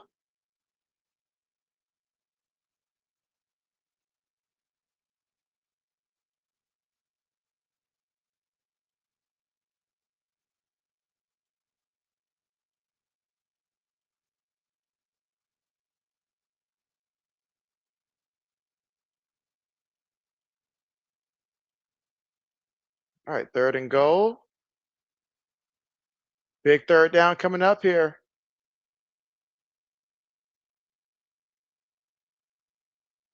Looking, throws it. Incomplete, incomplete, incomplete.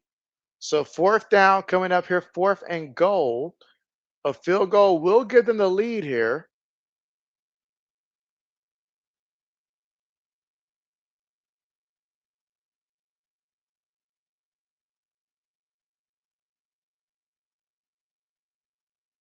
Speaking of getting the lead, Pittsburgh is taking the lead against West Virginia 17-14. All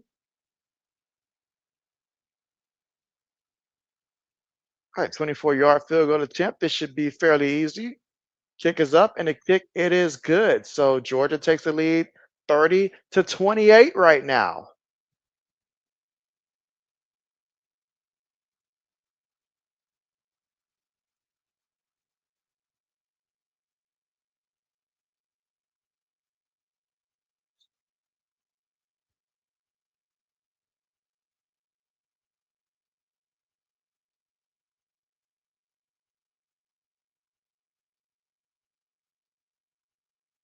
Is that Miami and South Florida game still currently in a game delay? Because if so, that's like a long delay. And she said, Dale is 50% of why I think this will be a very special Hawkeye season, and the other 50% goes to the amazing depth that we will. My bad, JB. Now back to football. It's all good, RC. It's all good. Let's see. Mike says, easy Buffalo W coming. And so, Mike, give me a final score projection for what you expect tomorrow. And honestly, can I trust Buffalo's defense against the Jets? I've got the Bills defense versus the Jets in one of my fantasy leagues. I've also got Seattle's defense versus the Steelers in the same league. And I'm not sure which one to start. Right now, I'm leaning towards Seattle because with with that defensive tackle you guys have being out, I have my doubts in terms of them being able to stop the run in that particular game. RC said, this thing is going down to the wire. Oh, for sure. For sure.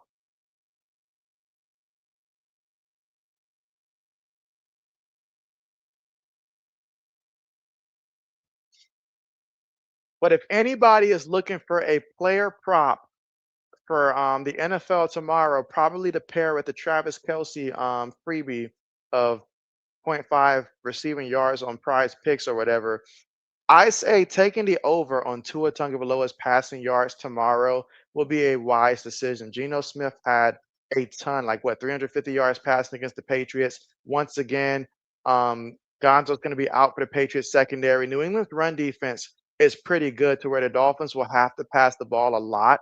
I'm anticipating Tua to throw the ball more than 33 times tomorrow, and he's going to definitely get some big plays in the passing yards.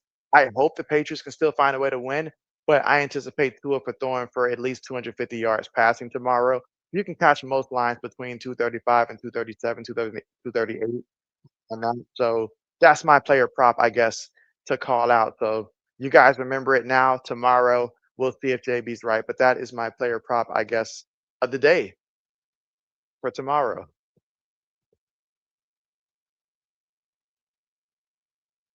Yeah, the Patriots did trade Polk to the Saints, and the Saints gave us, I think, next year's sixth round pick and the following year, like their seventh round pick.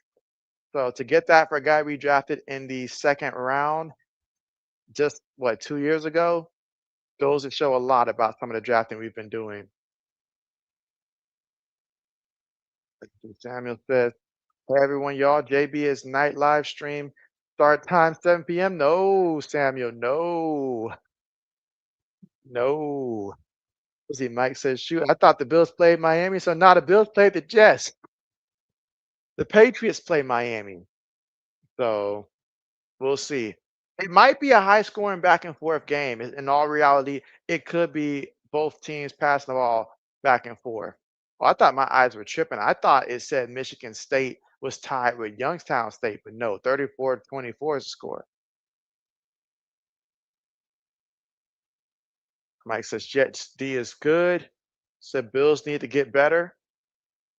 No, Ed Oliver's not good. Yeah, that's exactly why I'm not starting Buffalo. When I saw that Ed's not playing, I was like, yep, I'm definitely not going to be playing them after what I saw. I know the Ravens are great, but still, you can't let everybody get 150 plus yards rushing. Mike says, was he the fast receiver that Belichick thought he was smarter than everyone? No, that was Tyquan Thornton, I think, that you're referring to. Tyquan Thornton. And Tyquan Thornton is currently getting some reps with the Kansas City Chiefs and being utilized properly in that system. So the Chiefs, at least I think it was the Chiefs that was I saw utilizing them. I kept hearing Thornton. I was like, yep, he went to Kansas City. Was weird with Tyquan Thornton because like he would do good if Bailey Zappe was in the game, if Zappe was having a better game, but he would do horrible with Mac Jones, like no connection at all, no chemistry. Meanwhile, Tennessee on the ground. Look at him go, tripped up at about the 31-yard line. But what a play for the Volunteers. What a game we got. But now Polk only had like, I think all of last year, he might have had maybe 12 catches for like, I don't know, like 20 something yards. Aguilar throws it all by himself. Touchdown.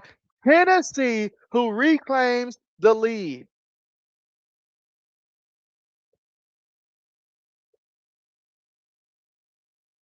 Can you believe it? Can you believe it? She said under Stockton. LOL, LOL. Mike says Miami stinks. Kenneth says it's a good game so far. Yes, it is a great game.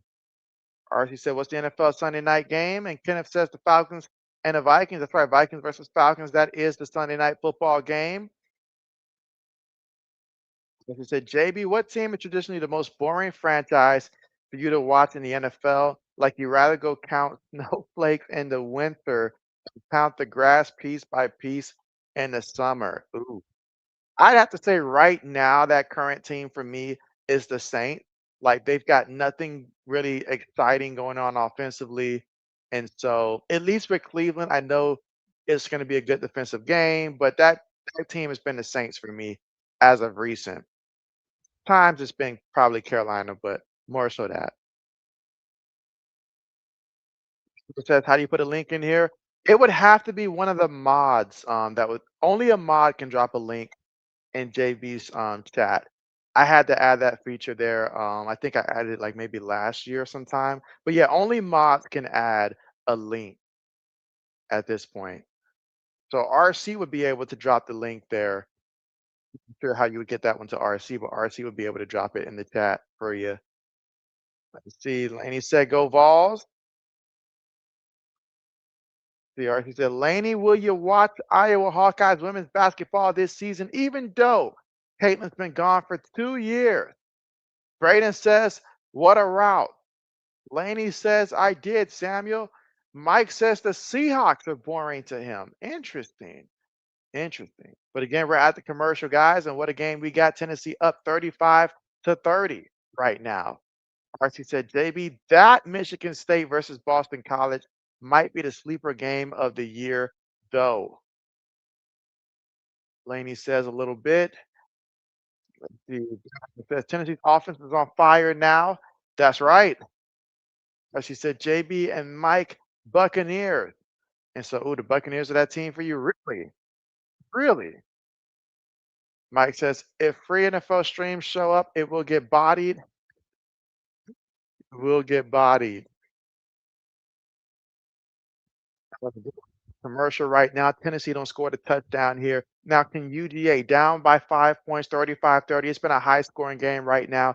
I don't know what the over under was for this one, but I can pretty much assume that that over hit very strong in this one here. But who's going to win? Can Tennessee snap their losing streak to Georgia, or will Georgia hold on with a firm grip? We're going to see what Gunner Stockton has in this one. This is a game that will come down to the wire.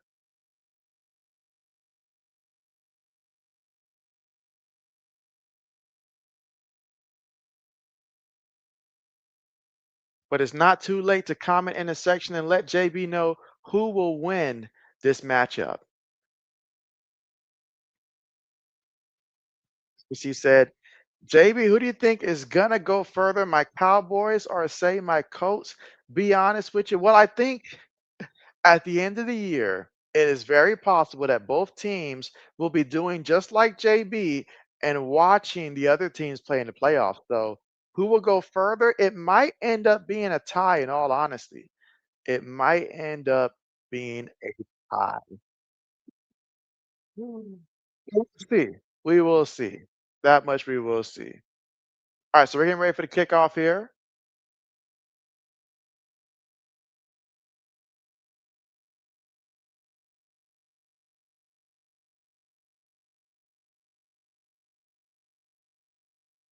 Let's see. Kenneth says, right now, who is my Heisman vote? So right now, I gotta pick the kid from LSU. I gotta choose Nussmeier, their quarterback for LSU.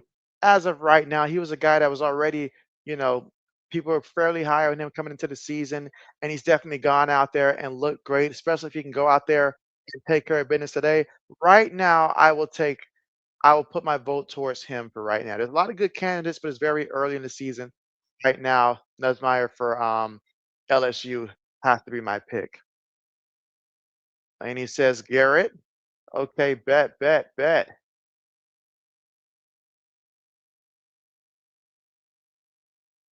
All right, guys. 11 minutes left to go in the fourth quarter. Tennessee's up 35-30. UGA with the football from their own 25-yard line. Three receivers, one tight end, one back. Gives it to the back and the back. Oh, he's going down. He's going nowhere. He's going nowhere. My man fell down like he ran into a Power Ranger on the play, man. He just fell down.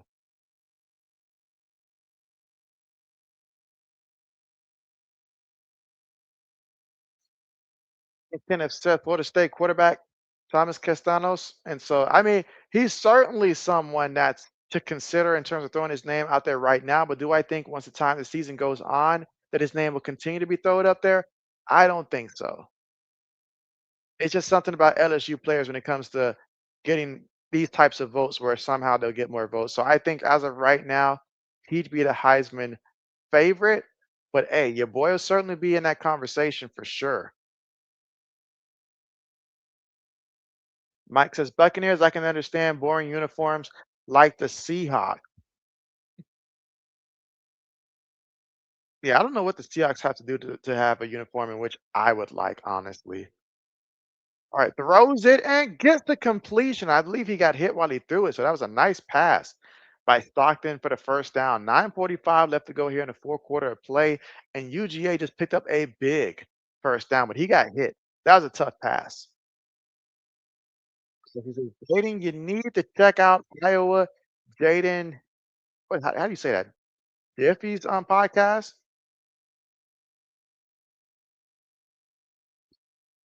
Triumphs.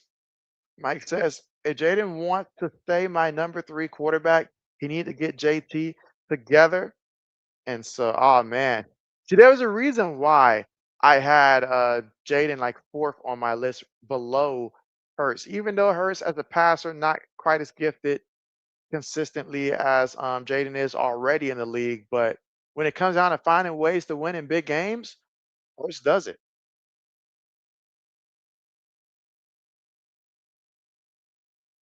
Sorry, I'm thinking fantasy football, guys. When I say third on my quarterback list, I'm thinking fantasy football. See, Mike says, I have a feeling Lamar is about to be three. Oh, really? Hurt is in a thin thread from leapfrogging to be number four. All right, so Mike's doing some soul searching right now. All right, second and 14 for UGA. Receiver goes in motion. Three receivers, one tight end, one back. Feeds to the back and the back, met by linebackers there, not getting back to that line of scrimmage there. So now you got a third and 15 situation coming up. That was Spillman that got in the backfield there for Tennessee. Third and 15, under 9 minutes to go here in the fourth quarter. 5-point lead for Tennessee, 35-30. And can their defense make the play to get the football back to the offense? That's what everybody's wondering right now. Garcia said, JB, I pulled one of your numbers. You say you fell asleep during the Packers and Commanders game, like I did for the Ravens and the Bills. Like I fell asleep with like phone in hand and everything. I just fell asleep, woke up, and I was like, oh man, Buffalo came back. Yeah, third and 14. Stockton in the pocket. Oh, it's a fumble. The ball is out, and Tennessee has recovered the football. Oh my goodness. Wow. What a big time play by the defense. See, Brayhawk says, RC, I have watched that. I want to watch it when she had Dill on, but I haven't had the time. He said, we made Jaden look human on Thursday. That you guys did. Because he says, Brayhawk's got to support the baddies. Mike says, Jaden looked like a seasoned vet last year. This year, he looked like JP Lossman. Take that back, Mike. Take it back. We will not say such blasphemy. JP Lossman was a lost man out there in that field many a games, and you know that better than anybody. I cannot say that with good conscience. Compare the two. All right, first and 10. Shotgun formation here for Tennessee. Three receivers, one tight end, one back from their own. Up, there's going to be a flag already. So a flag that can mess up a good field position. And a flag can mess that up, and that's exactly what happened. False start. They did not need that. Says strip sack. Can have said if Tennessee wins, they might drop a little bit. In terms of UGA dropping a little bit, I can certainly see that, but it won't be too much. Greyhawk says, RC, he's crying. Mike says, Jordan, the girlfriend is a smoke show. Greyhawk says, Mike, that's way too far. Yeah, he went like way too far. JP Lossman, first and 10. Play.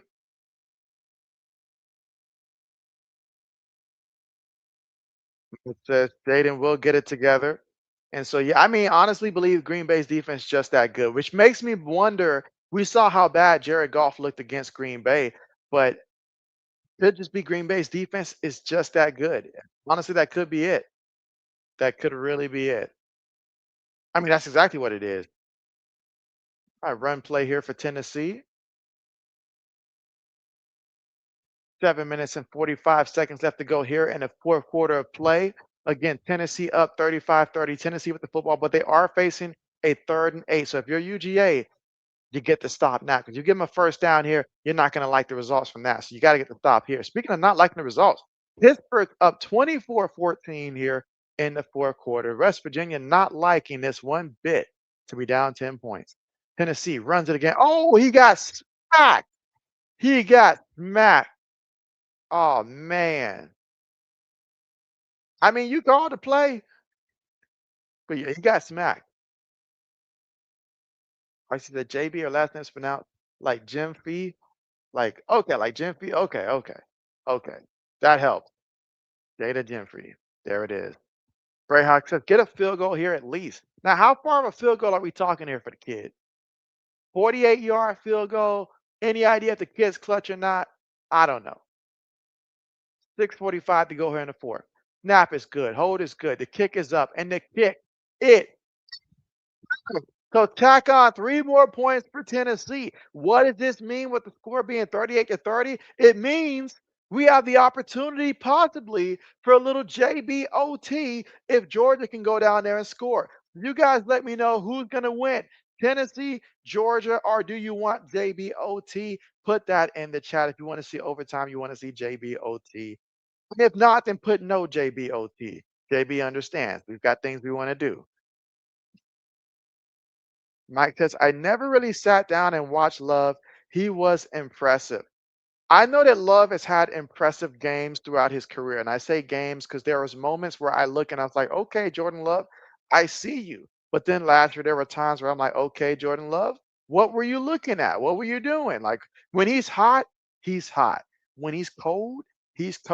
But if he can eliminate those colds and stay hot, then hey, look out. That means the kid has arrived if that's the case. And it's looking like that could very well be the case. But it's still very early in the season, just 2 games in. See, so the first time Strokey graduated the same year that you did, RC, and so bet. Brandon says, nailed it. Kenneth says his grandma's 2-year anniversary that she passed away there. And so, oh man, definitely. Kenneth, tell us a good memory that you have with your grandma in celebration of that 2-year mark and her memory, celebration of her memory for 2 years there. And sorry that she's been, gone for 2 years. But definitely tell me your favorite memory that you have with your grandmother, Kenneth. Would love to know. Mike says, not your father's kicker. I know that's for sure. I know that's for sure. Because there was a time I remember back in middle school watching Miami versus Florida State and watching kickers on both sides missing everything from close field goals, about 20 something yards out to extra points. Like they made kicking look so hard, made it look so hard. Let's see, Brandon says, no, not today. Kenneth says JBOT. All right. Laney says go Vols. And no JBOT. Laney says, why would we want overtime when Tennessee can win it outright in regulation? Samuel says Rocky Top. Mike says, I think I watched Love in the playoffs and thought, and didn't he have, I feel like he had a big playoff game a couple years ago or something like that, where he had a massive playoff game and stuff like that. Or maybe I'm just tripping. Mike says, Bryce, get it together tomorrow. You think he will? Do you think he will? Get it together. So you stole that from JB. Nice, nice, nice. And yeah, shout out to Kenneth. All right, so Kenneth says she was grandmama worked at school and spent time with her at school. And so okay, that's nice. That's a great memory there. Absolutely. Great memory. Mike says overtime, go Tennessee. All right, so he wants to see overtime and watch Tennessee get that W in overtime. Kickoff on the way. 6 minutes and 40 seconds left to go. Both teams have all their timeout. So it's going to come down to, can Georgia find a way to score, or will Tennessee defense make another big play like they did last time? Right now they're feeling good, but can they finish?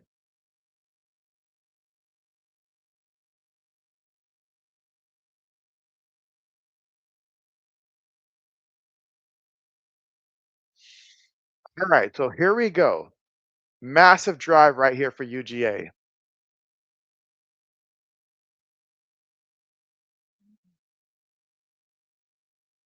All right, three receivers top of the screen here. One tight end, one back. From their own 25-yard line.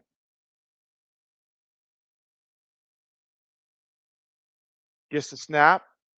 On the move, feeling the rush. Throws it. Incomplete. Incomplete. Hot. Incomplete. 2nd and 10 coming up.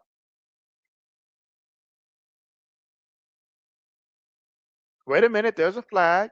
Hold up. Wait a minute.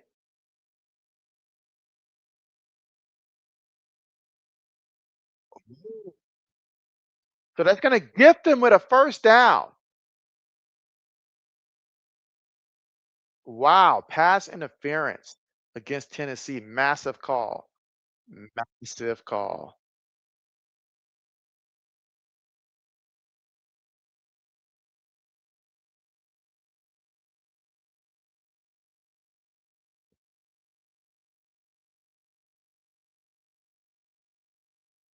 All right. So it's 6:32 left to go here in the fourth quarter. All right. So Samuel wants a little JBOT. Fakes it to the back here, throws a screen play, and oh, he's going to lose a yard here on the play. Mike says Miami still delayed. I slick was looking to the side, and I still noticed that. And I'm like, man, they're going to be issuing out refunds today because this is just dang.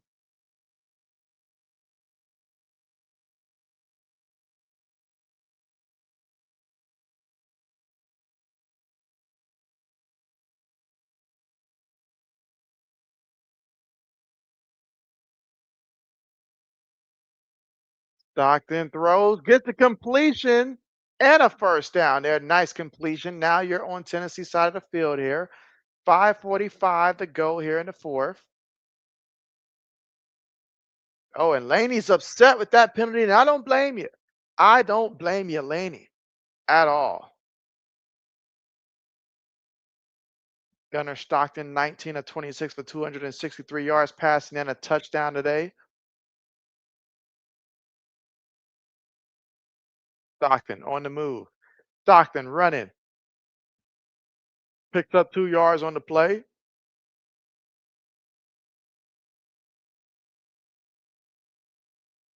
Yeah, they're just not going to let that Miami and South Florida game continue with it because it's just not in action. High 2nd and 8 with under 5 minutes left to go here in the fourth quarter of play. Again, Tennessee up 38-30, but right now UGA with the football here, looking to try to get a first down. Three receivers bottom of the screen here, currently at the 43-yard line of Tennessee. Tight end goes in motion, gets the snap, hands it to the back, and the back gonna pick up a yard.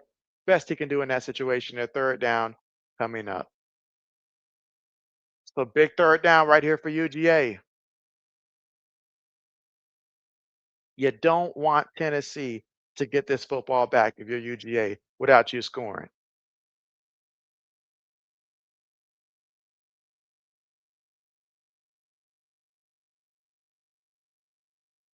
Kenneth says it's a lightning delay in Miami. And so I feel like it's been a long time. So they must be have a lot of lightning going on down there. Speaking of lightning, this kid right here resembles lightning in a way. Oh man, let the kid get up. Gets the first down there for UGA. 3:52 left to go here in the fourth quarter.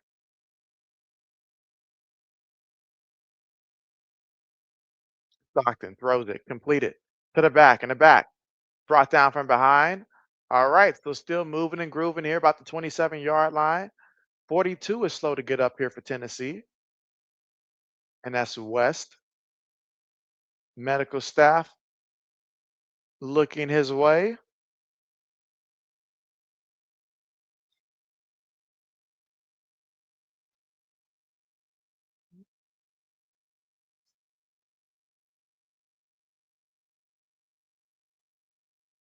Mike says, football guys say, why would we delay for lightning now? That's what some high school coaches would have said. Do it for the content. Do it for the content. All right, so they're pending to the injured player.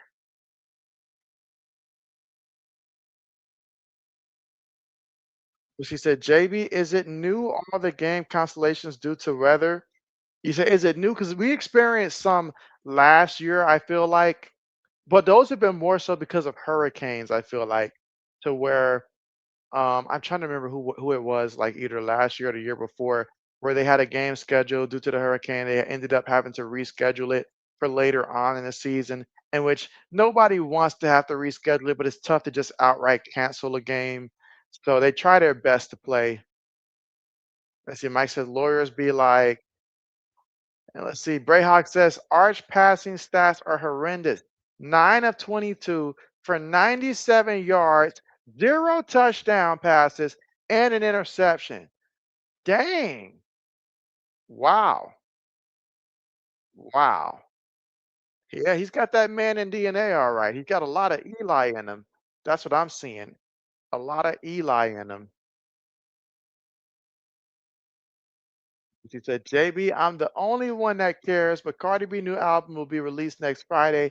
Can't wait. You can't wait. It's been 7 years in between albums. Oh, wow. I didn't realize it's been that long. See, it says those only happen when hurricanes happen. Yes, that's typically what happens there. All right. Gunner looking. Gunner loads up. There. Too short of a pass. No flag on the play. I thought they were going to bail him out with a flag, but no flag on the play.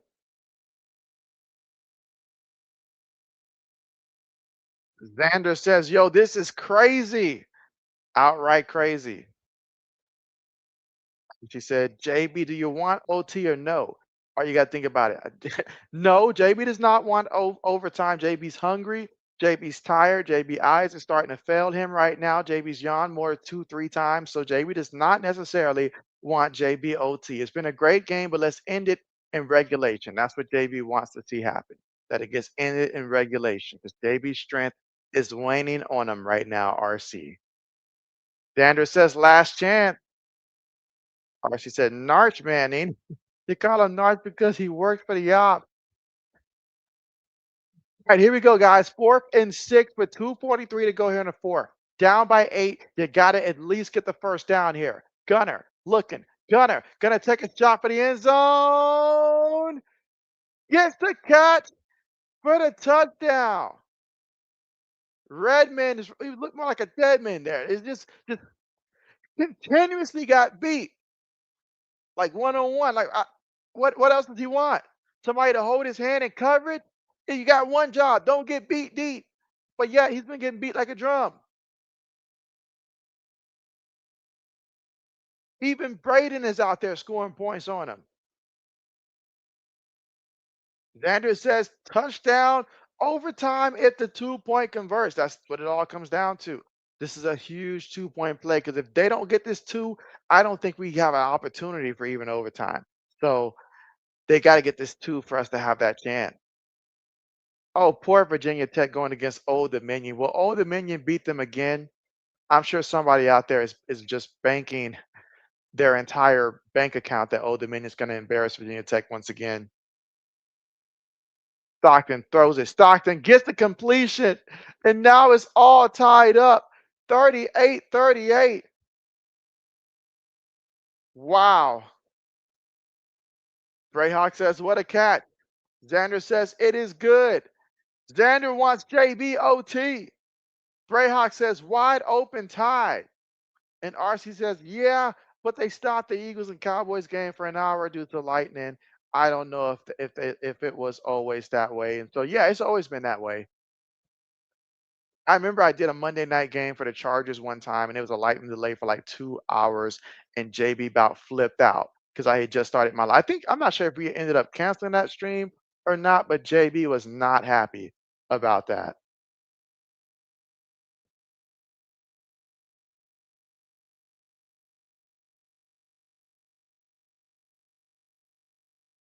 Mike says JBOT confirmed. Dang, nobody believes that Tennessee can drive it down there for a game-winning field goal. Dang. She says Georgia. Oh, Georgia, it's alive. LOL. Oh man. She said JB says don't nobody fumble like Derrick Henry. Oh man, Poe Henry. Cut the man some slack here. Cut the man some slack. Kenneth says, what's for dinner tonight? JB's gonna get some good old KFC. That's what JB's getting tonight. Some good old KFC. So as soon as this game ends, that's what JB's gonna do. What about you, Kenneth? Samuel says, hey JB, coming to Vicksburg, Mississippi tour. And so, man, Samuel, JB down there in Vicksburg, Mississippi, y'all gonna pay. JB gonna get a lot of money to make that trip, like a lot of money to make that trip. All right, Xander says the way they offense been playing, no chance winning a field goal, winning off the field goal. Okay, okay. All right, from their own 25-yard line, guys. We're all tied up 38-38 here in the fourth quarter with 2 minutes and 32 seconds to go. Right now, Joey Eigler making adjustments on the offensive line. UGA spreading guys out here. Gets the snap. Fake to the back. Quick pass there to the receiver. And the receiver's going to pick up 2 yards there on the play. 2:25 left to go here in the fourth quarter. Again, both teams have all three timeouts to work with.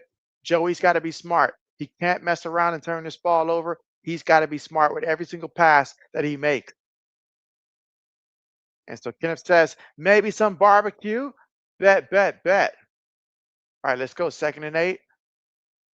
2:04 to go.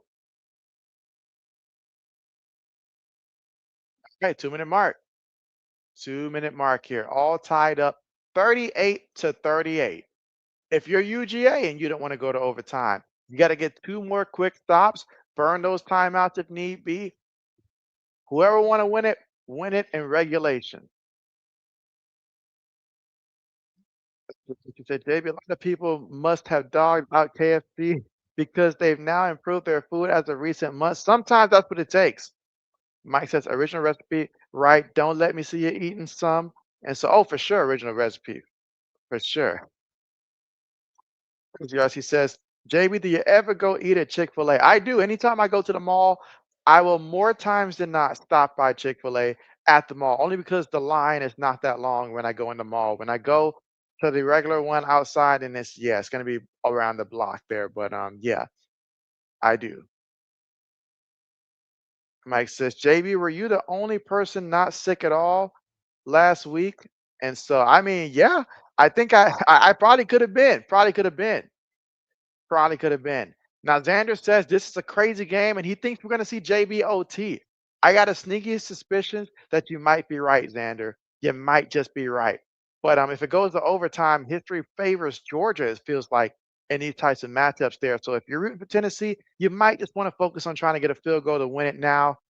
Let's see. Brandon said, this reminds me of the Tennessee versus Alabama game a couple years ago. I know you remember that one, JB. Of course, because your boy JB went ahead and I live streamed that one. I remember that when the goal pole went down, we were all going crazy and stuff like that. You know, Black Medicine was dropping a couple explicits in the chat and stuff out of displeasure. I remember it. Archie said, JB, I got my Las Vegas Aces winning the WNBA championship, broski. And so, all right, so you got them winning it again. Okay, okay. We like a good upset though. An upset can happen at any moment, right? So she said, JB, that movie theater popcorn is about to be your dinner. Well, that's gonna be late night. That's gonna be late night. I knew not to schedule it anytime close to my stream. Braden said they turned it around after that blowout to the link. And so, hey, everybody likes a good turnaround. Championship team knows how to turn it around. What's CJ Donaldson doing? How do you end up with -5 yards on a carry?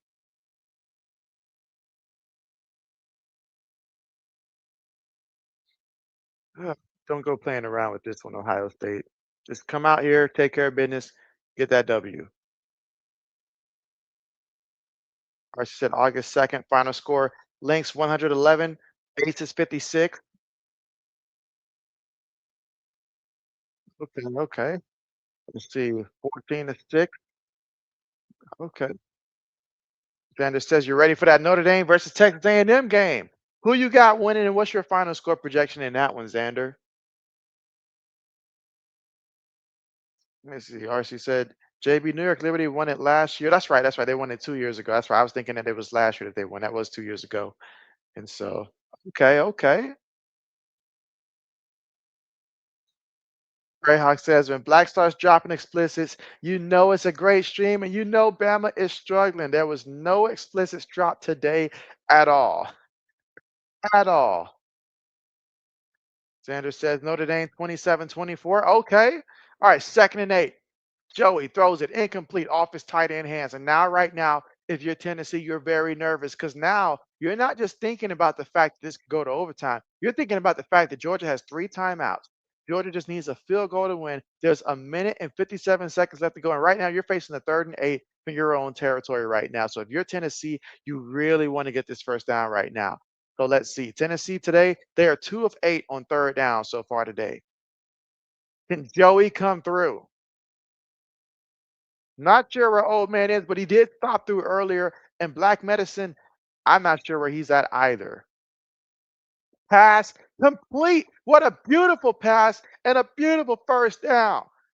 Brayhawk said, need this, needed that, got that. A minute 51 left to go. So now, if you're Tennessee, they're hurrying up to the line from their own 39-yard line here. 3 receivers, 1 tight end, 1 back.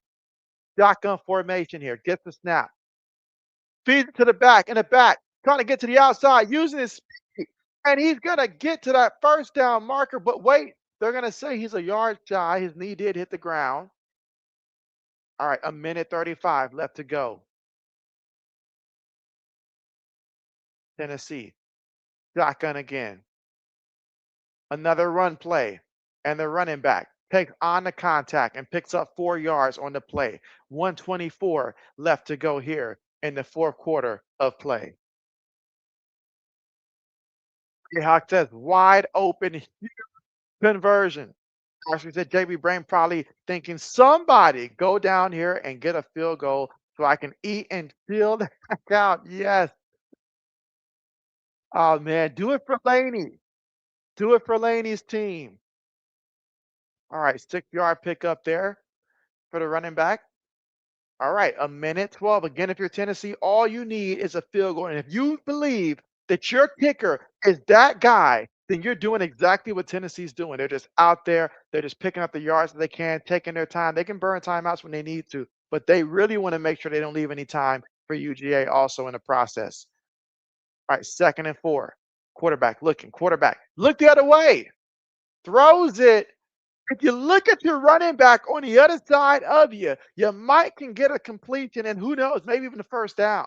You got to be alert. Now it's 48 seconds left to go here. 3rd and 4. You find yourself in another pressure situation. Are they ever going to continue that South Florida Miami game? Because I'm tired of seeing the score being what it is. He said, "These dang Cowboys of mine, we had money for everyone but Mika." Mike says, "Georgia might get wrecked. Let's go." Brayhawk says, "Thank you, RC. Nice doing business with you." All right, 3rd and 4 here for Tennessee. It is a run play. Trying to get to the outside. He does get to the outside there. Excellent job within field goal range now at about that 35-yard line. 42 seconds left to go here in the 4th quarter. So if Tennessee can hold on to this ball, continue to run this ball, we might end up with a situation for a game-winning field goal. You just never know. Snapped it. Looking. Gives it to the back again, and the back picking up what he could. 3 yard makes the life that much more easier for the field goal kicker. Mike says, I think JB inner dialogue is conflicted. Brayhawk says, got the first. RT says, Braden, we just signed an O line to a big deal, and a week ago signed Bland to a big deal. Mike says, half want to get the heck out of here and half into those 11 herbs and spices. Brayhawk says, I saw RC. Mike says, half of him wants to hang with JB Nation in overtime glory. Yes, yes, yes.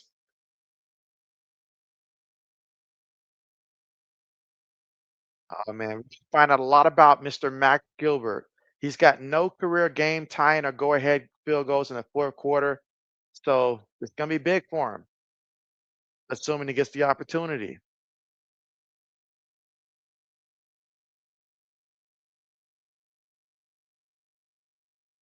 It says, get it inside the 30. Kenneth said, could this be an upset like the Clemson game earlier? It could be. RC says Notre Dame 34, Texas A&M 30 is what you're thinking? Man, if it has that much offense, I'd be surprised.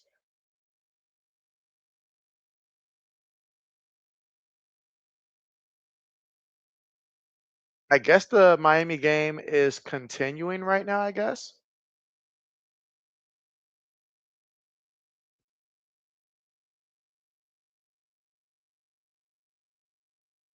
Let's see. RC says, Max, he liked that Gilbert for Max. He like Rack Gilbert. Second and 7 here for the Tennessee Volunteers here. Controlling the clock, doing everything they can to set themselves up for success. They're going to pass the ball, gets to the tight end. The tight end is going to be about a yard shy of that first down marker. Referee says 2 yards there. Either way, third down coming up.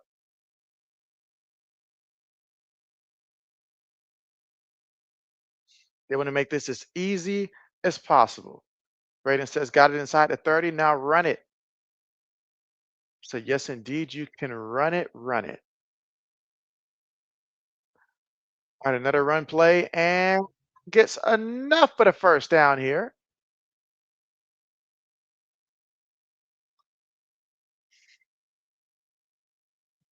Straighten up everything they can. So now it's going to come down to ultimately this kicker not letting the city down, going out there and making it do what it do. But before then, looks like Tennessee's going to go ahead and exercise another play here.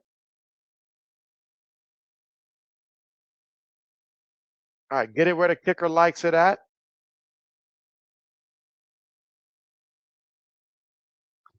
So see this kicker. Mike says, come on, Tennessee. So right now we're looking at two scenarios right now. Best case scenario, if you're a Tennessee fan, is that Tennessee converts on this field goal. Game over, no time left on the clock. That's what you're hoping for. And if you're a UGA fan, you're hoping that you could perhaps go out there, maybe even block the kick or something like that. You never know.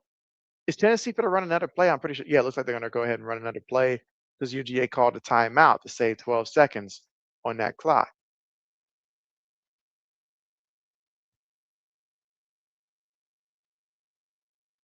Or maybe they just want the kid to think about it.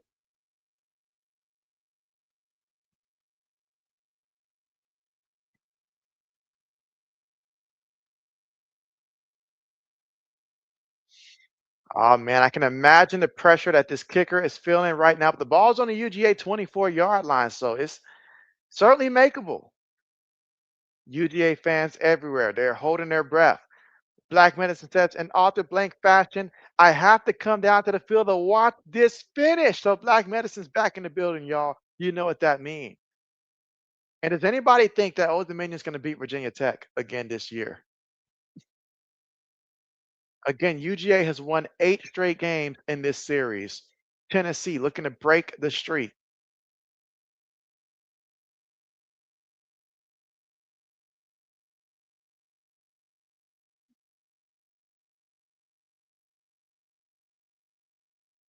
Black Medicine says they do it a lot. So run play, take it to the 20-yard line. Okay.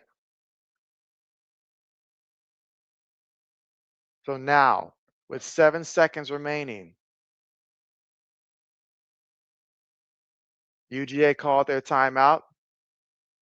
They are hoping that after the kick that they can at least be still 1 or 2 seconds so they can at least have an opportunity for a kick return or something. Give themselves an opportunity to try to make a play. And she said, freezing timeout or no. And so, I mean, they're hoping that it ices him, but it's more so they called it so fast with the opportunity, hoping that they can leave at least a second, about 2 seconds, a second or two on that clock after the kick so they can try to get something on the return. And Brayhawk says, here we go. All right, so Gilbert.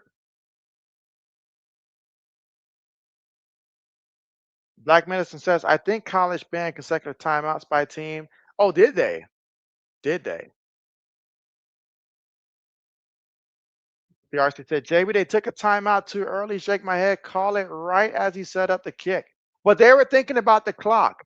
They were thinking about the clock, because, yeah, they could have waited till Tennessee takes it down to a second or two and try to ice him. But he's right there. If he's going to make it, he's going to make it. They're thinking if he does make it, they at least want one opportunity on a kick return or something, is what they're hoping for, to still give themselves a small chance for something crazy to happen. It says you did black medicine, and let's see, black medicine says send in Terrence Cody to block it. Where she said, JB, we want OT. Get out there and kick the field goal. I see what you did there, RC. I see what you did. We want OT, so let JB do it. All right, so RC says no spoilers from anyone, anywhere, please.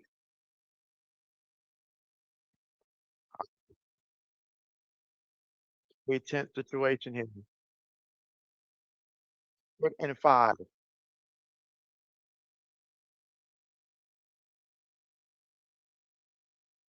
Medicine agrees. Shotgun here. Quarterback keeps it himself and goes down. Just wanted to line it up better for the kicker. And also, oh, wait a minute. There's a flag here. False start.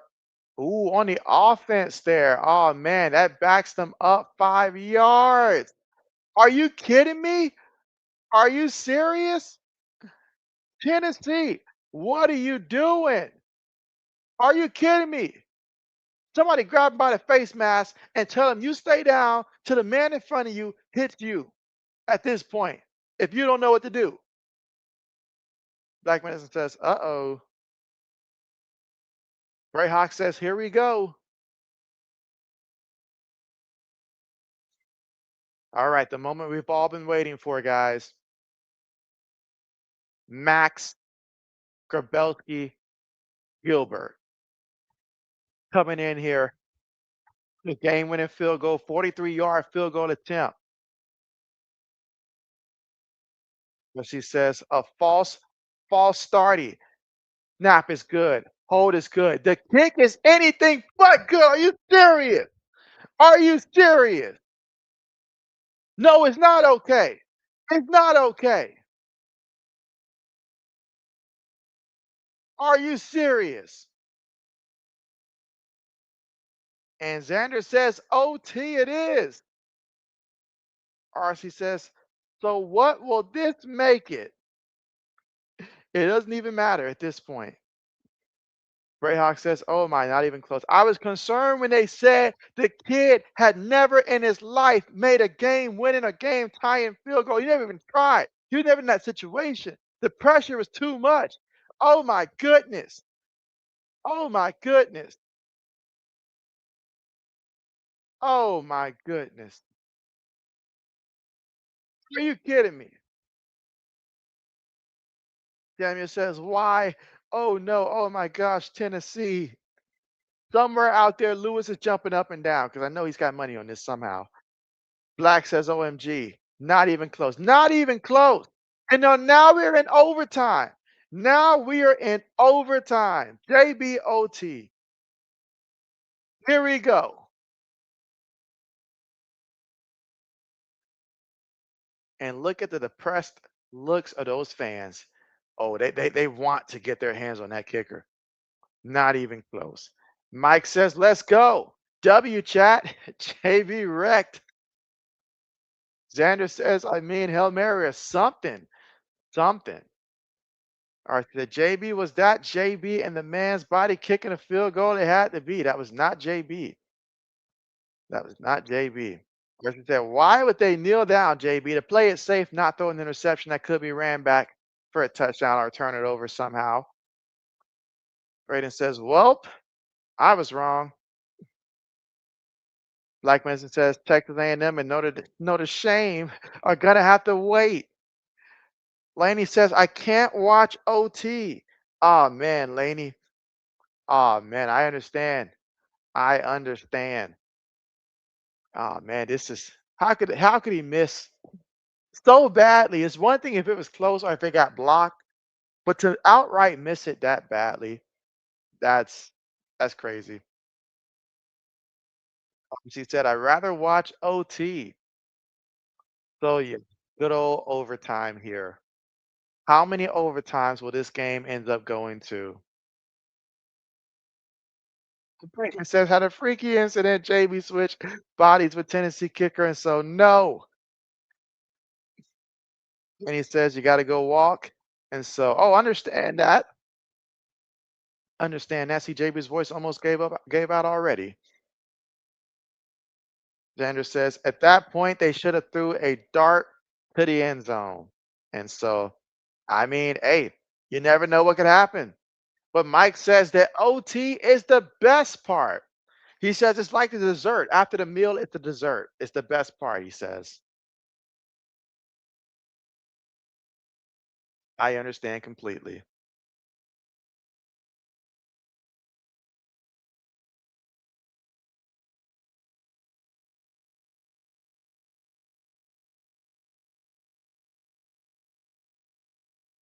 Archie says, well, we know why they didn't send a kicker to see uh, Charlie Kirk.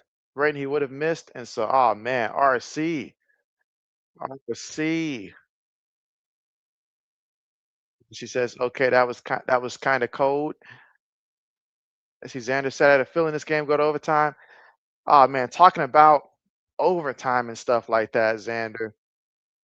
I'm just trying to convince myself that Tennessee can still win it, but history has told me if UGA gets it to overtime, UGA usually wins in overtime. Tennessee had their opportunities. I would have thought if you'd have just told me based upon where these kickers were, and you told me Georgia Tech versus Clemson kicker, I would have thought he would have been the one to miss it because he had the rush on the field, no timeouts, and then kick it. And I'd have thought that this one right here, I thought Tennessee kicker would have been able to make it. I mean, it's very close. It's your job, but the nerves got to him, messed them up. So now they're in overtime.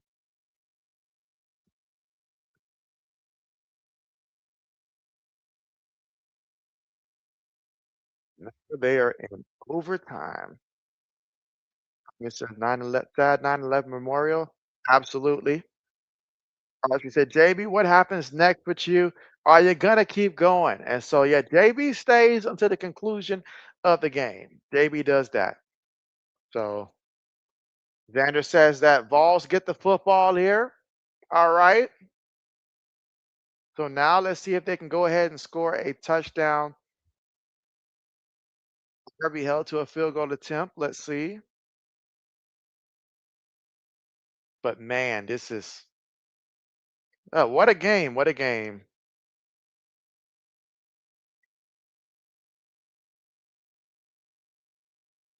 To miss it that badly.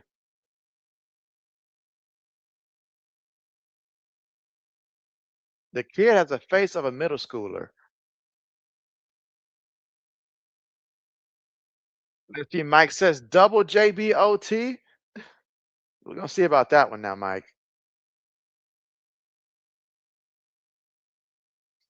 All right, but let's see. David's ready for this overtime to get started here.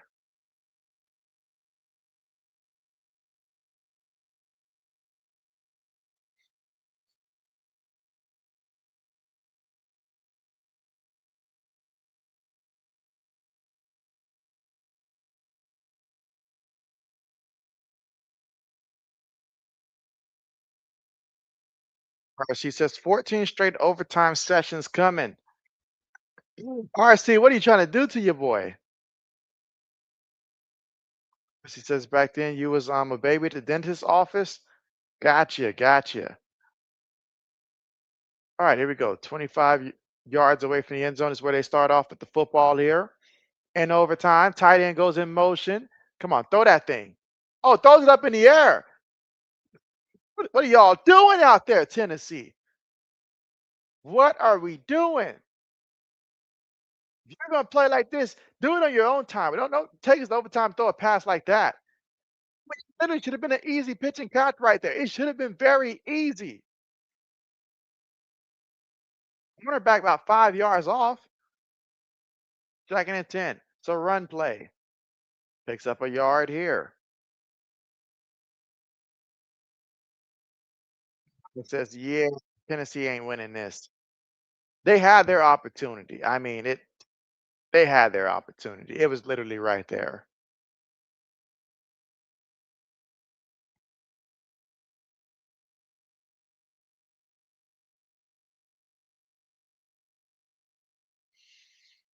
Samuel says, come on, Tennessee. He's going to will them the victory here. 3rd and 9. Shotgun. Tight end. Goes in motion here. Feels the rush. Throws it. Complete. Coach, this guy was a secondary guy. What are they doing? Like, what? What are they doing? That was a dumb call, dumb throw. What are they doing? Brayhawk says, well, he better make the kick now. That's all. He better. He better. Daniel Berry Sports Highlights. What's good with you? How are you today? And he says, happy Saturday. Hey, everyone. So appreciate you coming through. Yes. How are you? All right. 4th and 9, 42-yard field goal attempt here. This kick is up, and this kick is good. Now, if he'd have did it the time before, we wouldn't be here right now. But hey, I guess we get extra football, so I guess there's nothing to complain about. But man, they got a field goal. Xander says Georgia has to score now. Absolutely. Brayhawk says nailed it. Hey, Daniel. Going good. Gave a like. Hey, Sam. Appreciate the like there. Oh man. Oh man. Looking at that Miami and South Florida game. Miami's up 28-6 in that one. So wow. Hurricanes putting in that work.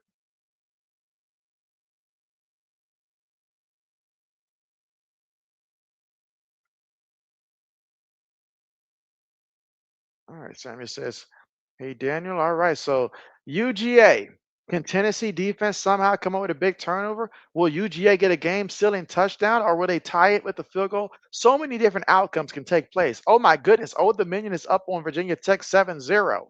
Again, why does Virginia Tech continue to play this team? Nobody's making them play them. Why do they continue to play this team when they continue to get their butts handed to them? UGA, oh my goodness, will anybody stop them? My goodness. Oh my. Oh my, this overtime might end before it really gets going. Look at that. A simple pull. He didn't want the smoke. 22 didn't have the juice. 7 didn't have the angle. And 2 just grabbed a man by the neck when he was already out of bounds. This is horrible.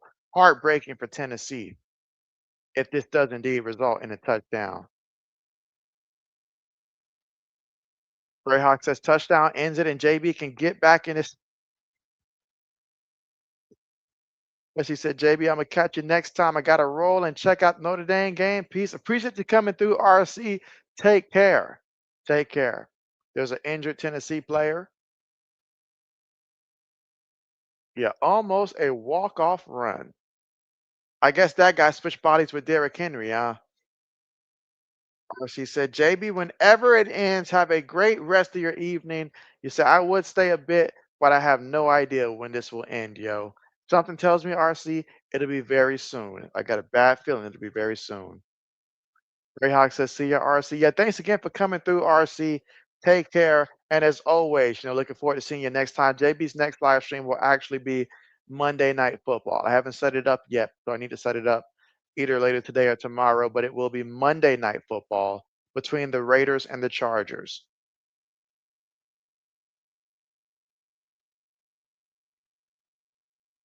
Samuel says, come on, Rocky Top. Do it for Samuel.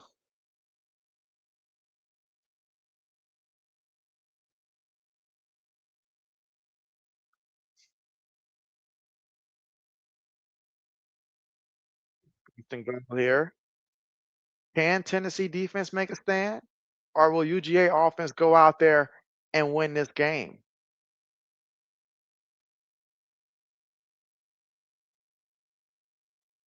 Here we go. 1st and goal. They need 4 yards to get into the end zone. Running back, fight there, picks up about 3 yards, and that's McCray on the carry. Wasn't McCray a transfer from the Fighting Illini, if I'm not mistaken? And Samuel says, good game. Brayhawk says, time for that quarterback sneak. You know they're going to try something with the quarterback. You already know it.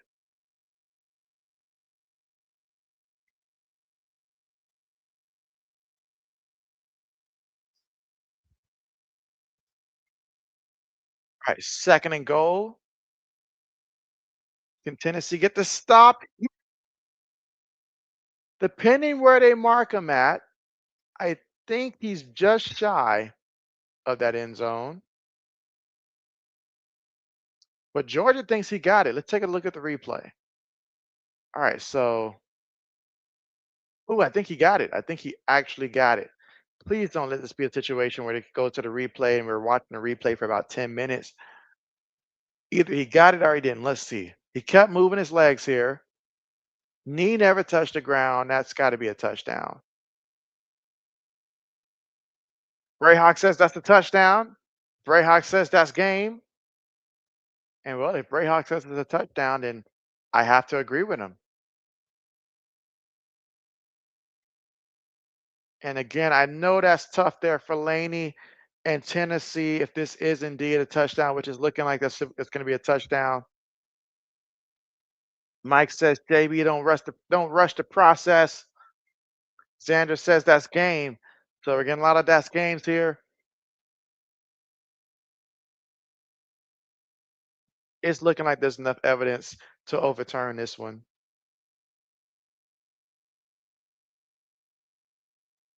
Just waiting to see the official give the official clearance that it is indeed a touchdown.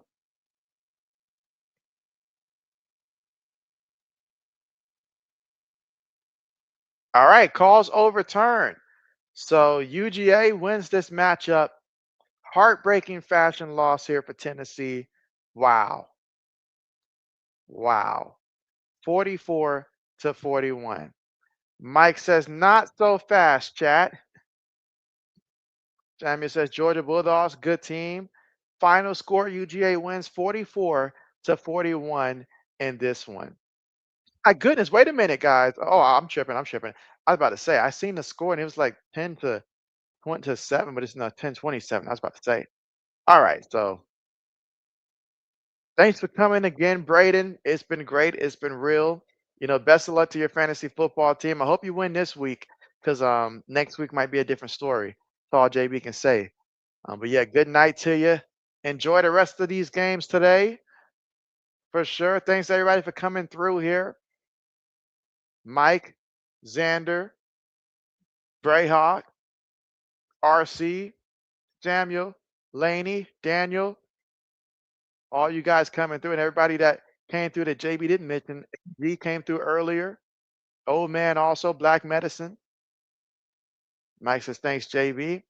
Absolutely, absolutely. So I tell you what, Mike, I'll be watching to see what Buffalo does defensively. I probably won't start them this week in fantasy football, but the rest of the season, they should be a lock as long as they're healthy for me to start them week over week. That's what I'm hoping for. So hope your Bills show me defensively. Go out there, destroy the Jets. I never do like the Jets. Good luck to you. And so, AG, see you next time. See you next time. And good luck to your Minnesota Vikings tomorrow night. Good luck to them. And so Samuel says you're out. See you next stream there Monday night. Yep, take care, Samuel. See you next time. JB's going to end the stream, y'all. JB is hungry as heck. So JB's going to go ahead and get some food. But y'all take care. See you guys next time.